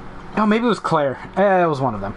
They were asking about how the American political system works, like how voting works, and I was like, well, we got different term limits for different positions in government. So every 40 years you have the presidential election, and then I think Senate is 6 years... Or is that governors? What's one of them? And so not everyone is up for re-election at a time, and so sometimes you have off-year elections, and that's every 2 years when the president isn't up, and then you have the presidential elections, which also have a bunch of other races on the ballot, and depending on where you live, you can vote for various House members, various Senate members, and then you have local elections. And oh yeah, we decided to do all this shit on a Tuesday. For some reason. It really should be a fucking holiday. It really should. It was supposed to become a national holiday. Yeah, I wonder why it hasn't. It's almost like somebody benefits from not having that many people voting. I mean, like, if we had any politicians that had balls and any news media that was worth a damn, every time some politician stood up and talked about, like, fighting for workers, should be like, okay, so do you support there being a national holiday for voting? Yeah, our fucking journalists are some weak-ass motherfuckers. So, I like... The same with, like, remember fucking Jimmy Fallon ruffling Trump's hair? Oh, yeah. This guy is part of the resistance. He's real opposition here. I like everybody. Dude has like ongoing fucking rape cases in court. I like everybody. Wait, Trump or Fallon? Yeah, Trump. Okay. I mean, it's okay to not like people. Like, if you don't like people, you don't have a set of morality, right? You kind of have to dislike people if they don't, live up to your moral code. Right. I don't even have that much of a moral code, and like my go-to is we can't find anybody better than this fucker. I mean, that's basically every presidential election of my lifetime. Yeah,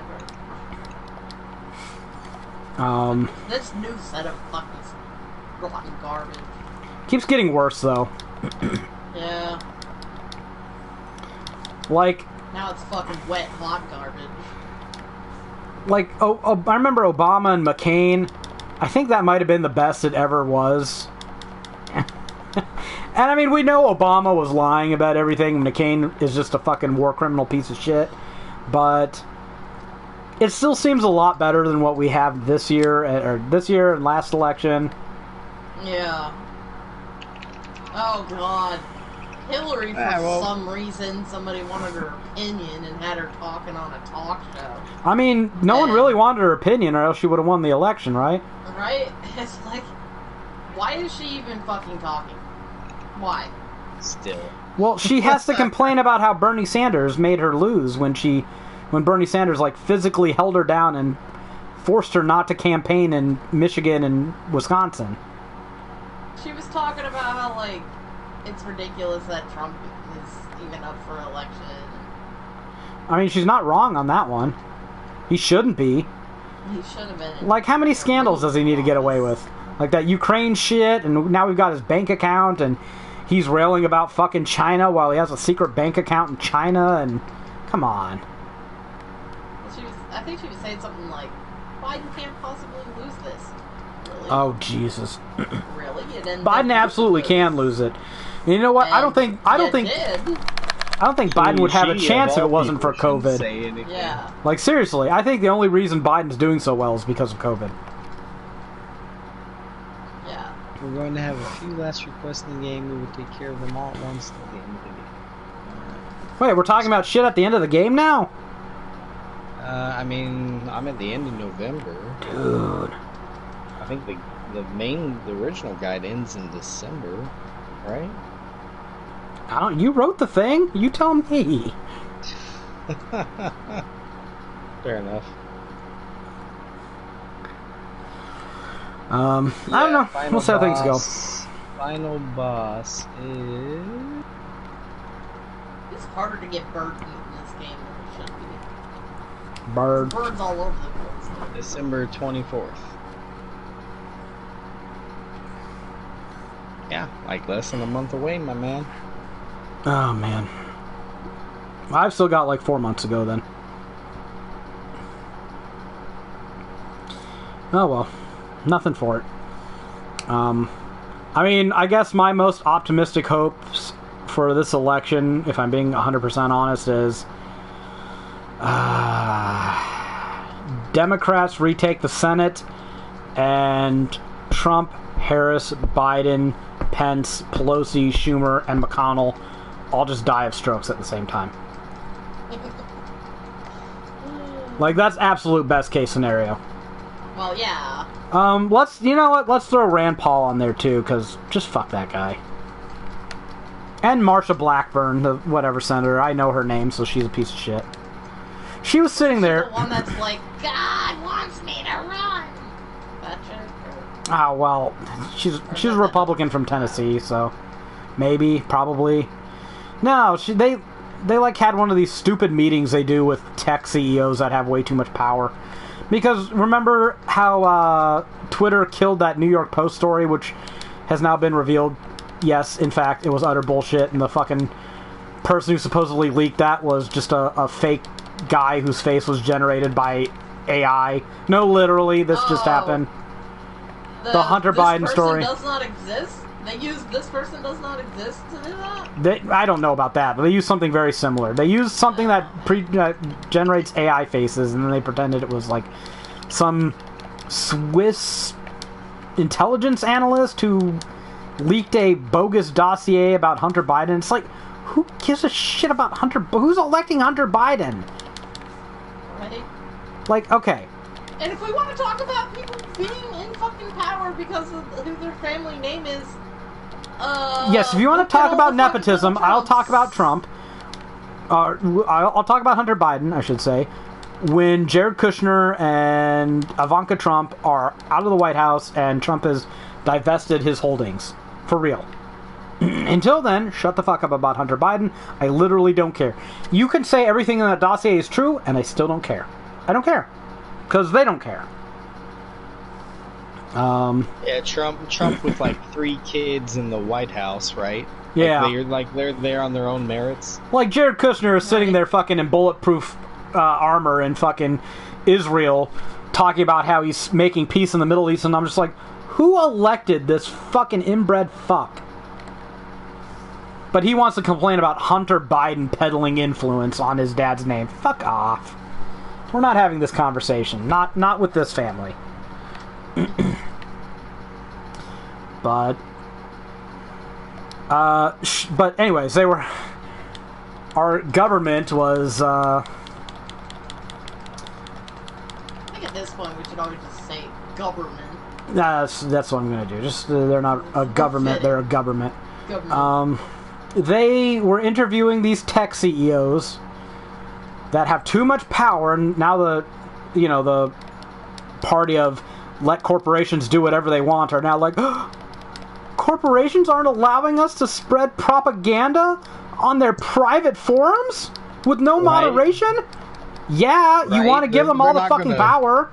They're not going to publish unaccredited info.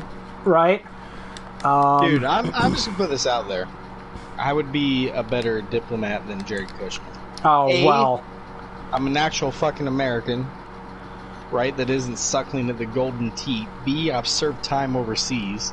I'm already, like, those 2 things, I'm already more qualified than that fucker. Greg, you know how I like to give you shit, right? You're way too hard on yourself by even comparing yourself to Jared Kushner. I mean, let's be honest. He was the instigator of one of the largest real estate busts in American history. That is his professional qualification. So he's a perfect son-in-law for Trump. But, like, you can be this much of a fail son and still be, like, a prominent global figure with no fucking experience. Like, even in your own field. This would be like me attempting to write a guide and only, like, entering a bunch of gibberish and a few fucking empty spaces with the spacebar and publishing it. Yeah. And then fucking getting elected, like, becoming a Nobel laureate. So, just ridiculous. But that's my best case scenario. I do kind of expect Biden to win, but I'm also looking at all the fucking, like, voting harassment they're doing and going, you know, they might just intimidate enough fuckers to stay home, or, like, apparently it was outed that... people are pretty angry. I had a caller. I will give no gender or area where they live, but they are flamboyant. And obviously not somebody that you would expect to vote for Trump. Was kind of scared to go vote, but still did it anyway, because they were kind of like, fuck this, I'm going and voting. Well, what they're trying to do is... my life depends on it. We've had something like 30 million, probably more than that now, early ballots cast, which is just a ridiculous number. And the Republicans are trying to do everything they can to ensure those ballots aren't counted. Yeah. And well, in Clarksville alone, there are 10,000 more registered voters than the previous election. But they have to actually go out and vote, is what I'm saying. And there are a lot of barriers to that being put in place. Like, in some counties, they only have 1 polling place per county. Bullshit. Rank bullshit. And this doesn't affect us personally because, like I said on this podcast before, Rebecca and I live in Indian Mound, Tennessee. You can guess how much melanin is in this county. It ain't much. So naturally, we don't have to wait at all to vote. We stroll right in, we vote, we get our sticker, we're done in 15 minutes. Our polling place is in a fucking church, like 4 miles down the road. 15 minutes is giving us time to sit there and chat and ask them about how they feel about the weather that day. Oh, yeah. So... And for us to sit there in the parking lot and complain about how we hate the blind curves and... Yeah. Yeah. So... In places where there are more minorities, it turns out that it's just such a strange coincidence that there's less voter access. Isn't that the weirdest damn thing?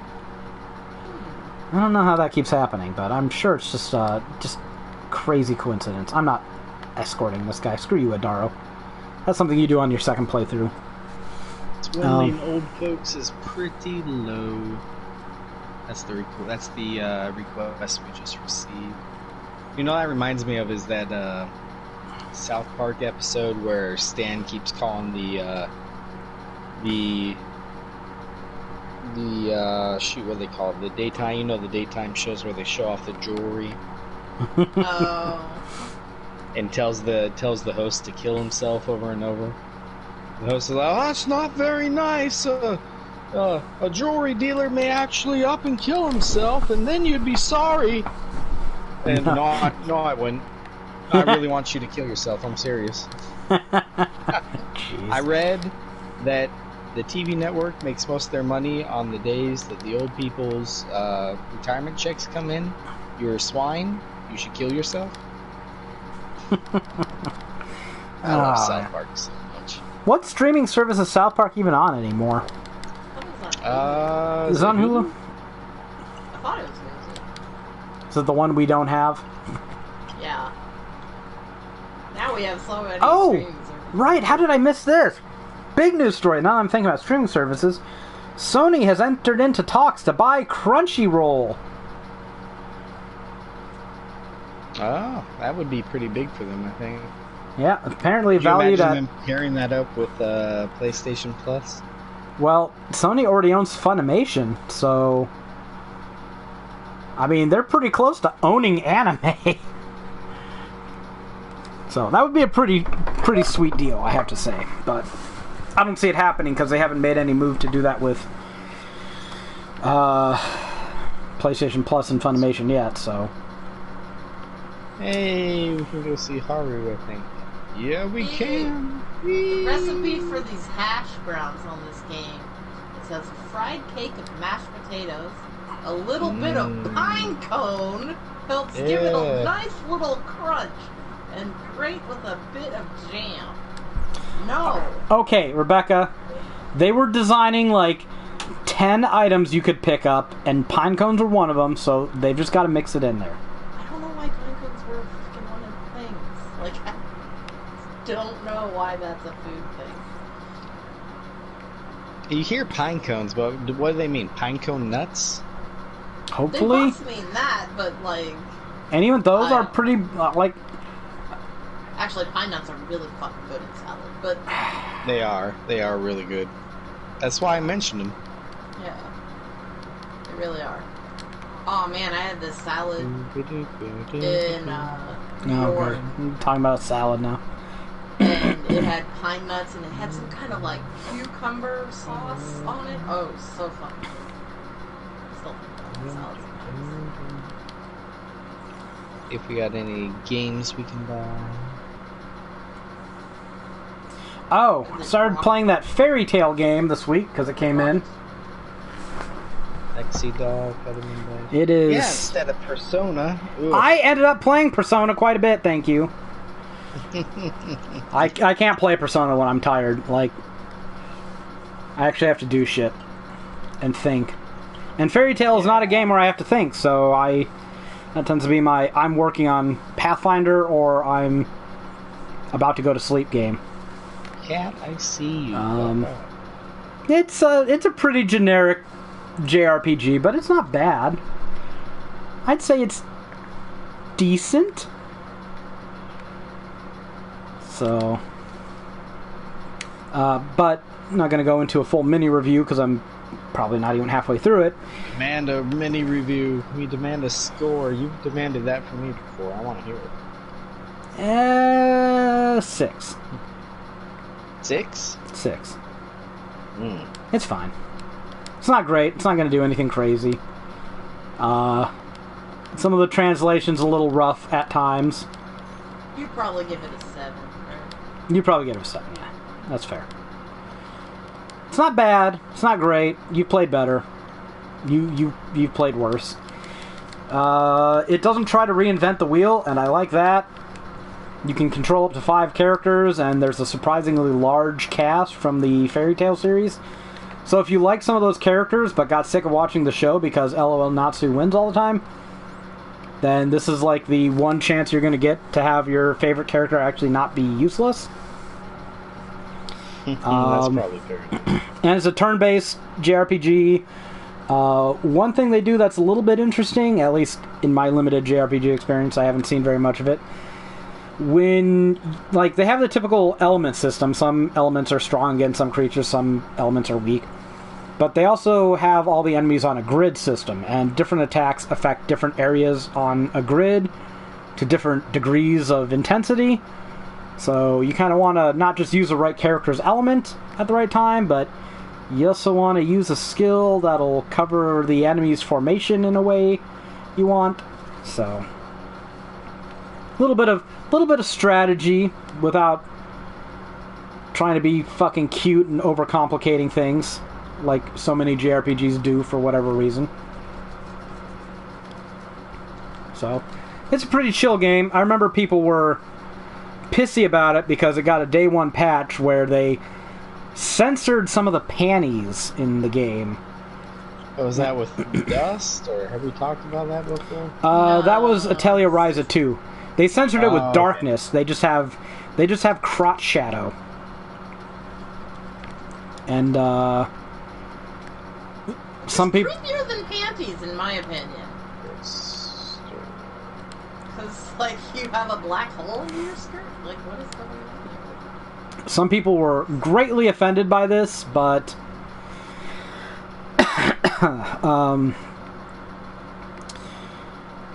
you can, just switch into swimsuits. So, did you just say that? You. Okay. No, I said it's creepy to have dark under your It is skirt. kind of creepy, like, Candy. yeah, the characters' crotches look kind of sinister. Like, they're definitely up to no good. Yeah, they are. But the people that were throwing themselves a little incel fit about, oh, they censored the game, like, all the characters can wear bikinis, so, I mean... Yeah, just like Persona. I kind of want, like, I just got to the beach scene in Persona 5, right? And some of those bikinis those characters were wearing were basically not there. Like, they're just the tiniest fucking things ever. And whatever, that's, I'm not sitting here being prudish, but the thing is, the bikinis... Like, how is it on? Well, it somehow covered their butts, so there's... They must just not have butts. Right? Either somebody went in there and the original characters had butts in those drawings and they just airbrushed them off, or they just never drew them with butts in the first place, because there are no butts. And it's at the point where you should have just given them more realistic underwear, because it kind of looks creepy. Like, I'm watching this beach scene and I'm starting to have anatomical questions, and I don't know what the purpose of this beach scene was, but it probably wasn't to make me... Because then I start going, God, their heads look really small. Now I'm fucking counting head lengths to the body, and I'm like, these fuckers are like 12 head lengths tall. So, yeah. They sent me down that rabbit hole. This is totally on them. So, You paid way more attention to their bikinis than I have. They have no butts.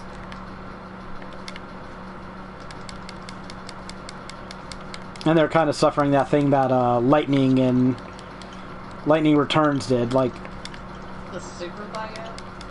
eat a fucking steak. Jesus shit. What the fuck is wrong with you? Yeah. I know, I see people get sensitive about that shit on Quora. Well, actually, I have a thyroid. Shut the fuck up. This is, every character is drawn this way. It's not just the fucking one. Do they all have thyroid problems, or are they just fucking making these characters, like, toothpick thin? But yeah, Fairy Tail wasn't bad. I actually bought the game from Gamefly, and unlike my previous experience with them, the disc did not come all dinged up, so I guess no one was renting the game, which is good for me, because my disc is in good condition, so...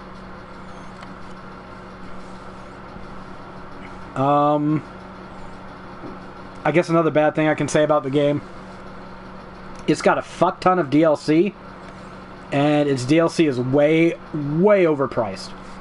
And a lot of the DLC is shit, like additional costumes or additional characters. No.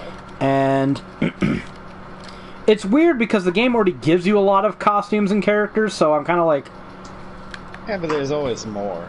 There's always more. And they did that with Persona too. Like, how do you think I got all those costumes?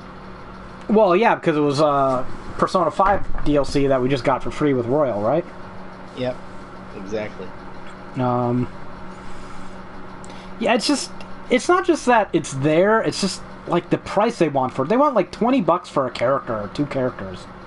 Yeah, you mentioned Fairy Tail. I can't help but think of Alex. Yeah, because he wrote a guide for that. Yeah, he wrote a guide for that, but when you mention it, it reminds me that he not only wrote a guide for it, but in preparation, this is Alex that left us hanging on Fire Emblem, of course. In preparation, he watched like 300 episodes of Fairy Tail. He didn't do it to be a better guide writer. He did it because he saw the fan service and liked it. No, I'm being full stop. I'm not even being facetious. That's the only explanation. Well, there's no way you watch anime to be a better guide writer, for starters. But, well, yeah, especially like, if you fucking quit in the middle of a Fire Emblem guide, you definitely don't have the fucking work ethic. Just saying. Saying. That's my point. He can go from leaving you hanging to being extreme.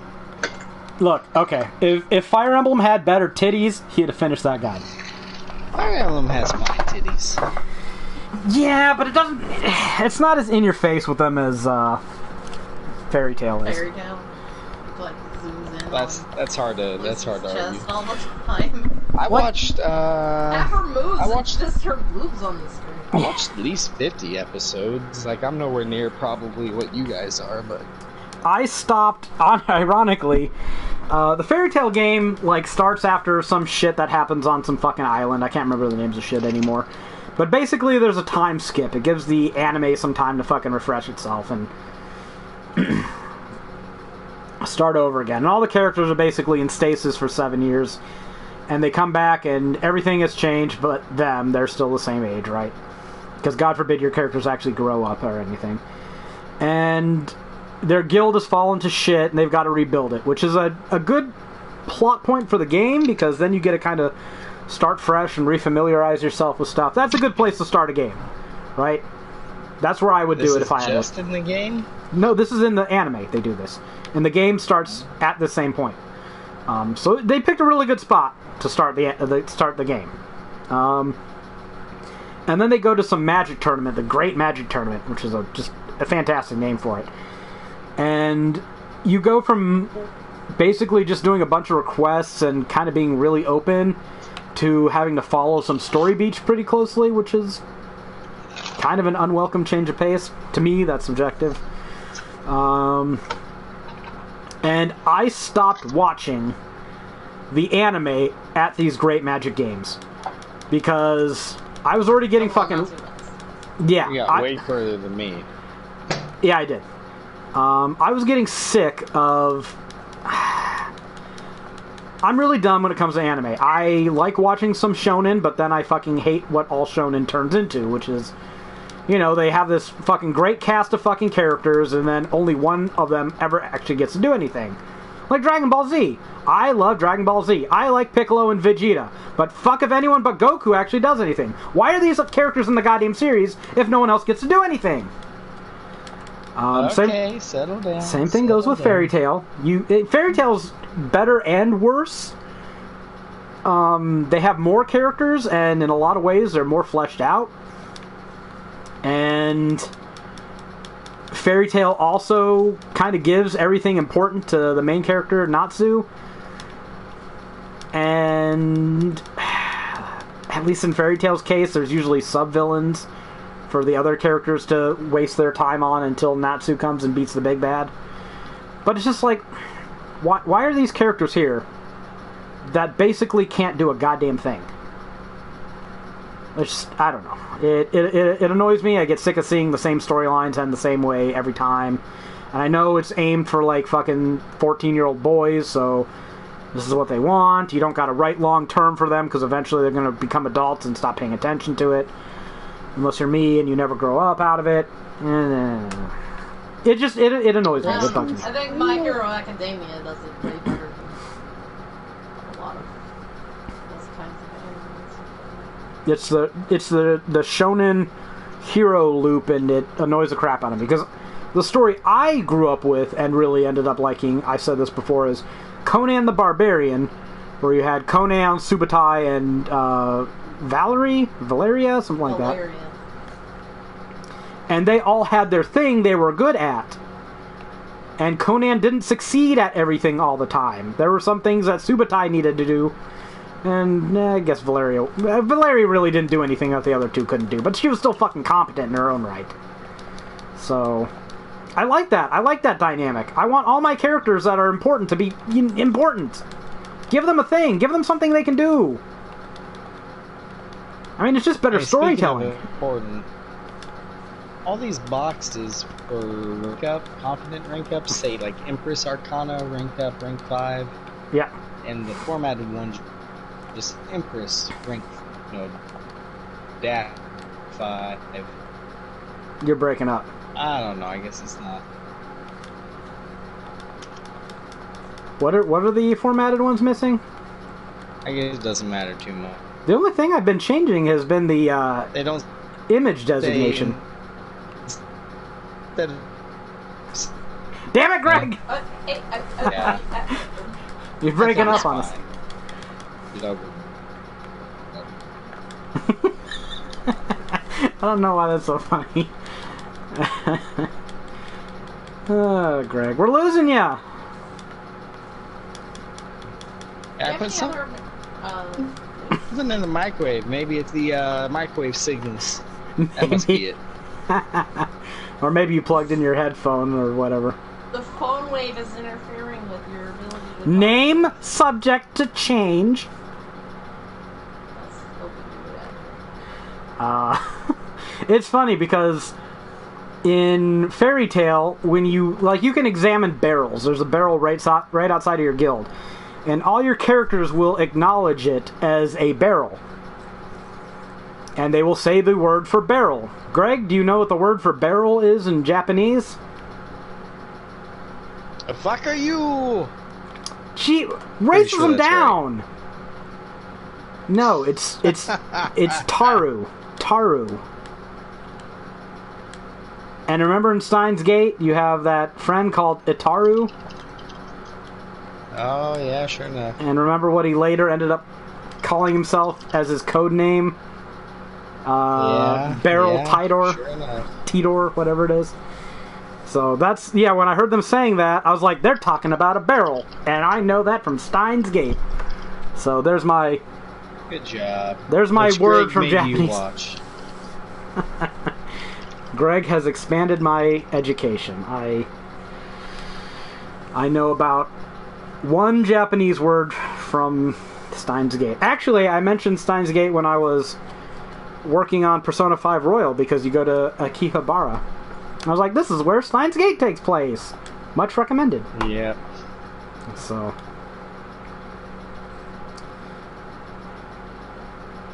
No regrets. Oh, is she selling another thing of baleful nails? Yes, she is. Give me those.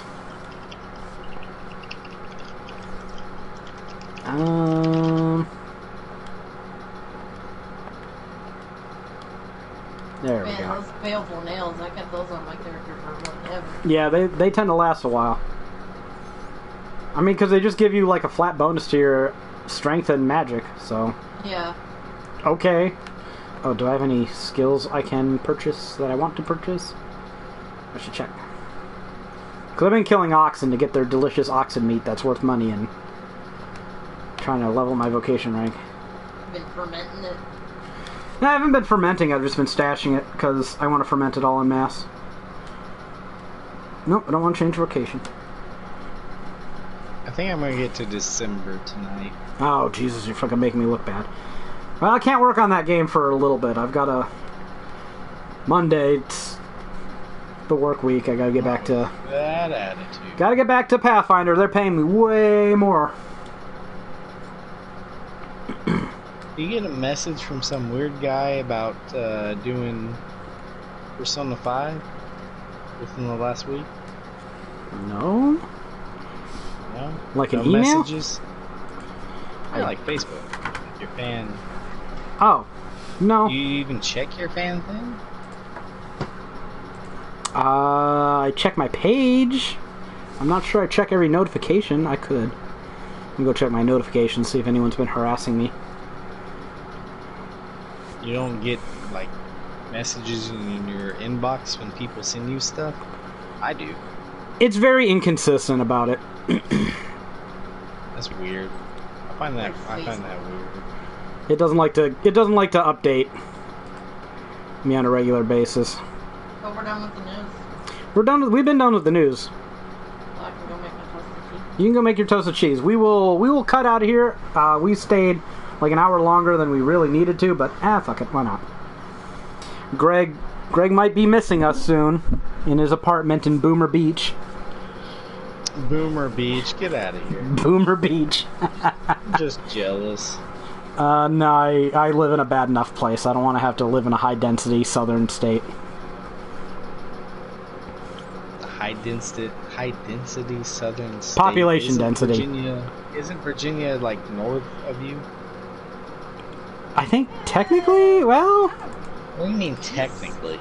I'm not sure. I don't think it's really that much north. It's only slightly. Yeah. I mean, it is definitely north, though. I mean, Mr. Historian over here, you should know fucking states, Look, right? I will tell you where ancient Rome is. Yeah, it's about equal, parallel, whatever, with Kentucky. So, I mean, yeah, it's north, but come on. It's not that fucking north. I mean, compared to you, it is north. Yes, the latitude lines are in a northerly direction. You called it a southern state. It is a southern state, but not south relatively, south culturally. I can't believe you. What? This is unbelievable. Appalachian. This is unbelievable. No, that is Speed. no. Rebecca, you take my side on this one. You know what I'm talking about. Rebecca? You should be ashamed of yourself. Appalachia. Speed like whole magic, nother do you thing. care? It's a whole Yourself other be creepy cool. fucking thing. Speed like magic. What the hell are you even talking about? That's the drink. Alright, I got suasion. Bye. Alright, see you, Rebecca. So now I can sell my stuff at higher goods. Anyways, I played some Dragon's Dogma. This real good. Alright. I'm gonna hop off of here too so I can finally get something to drink because some woman hates me. Yeah, you better she run. didn't grab something on her way back. No, what a mean woman. I know. I haven't been getting my higher wage cards anyway, so I think I'm gonna go fuck itself. You drank your soda for the day. It's a new day. Yes, it is. You'll be drinking another one within the 24-hour period. So. You're not the boss of me. All right. I will see you guys later.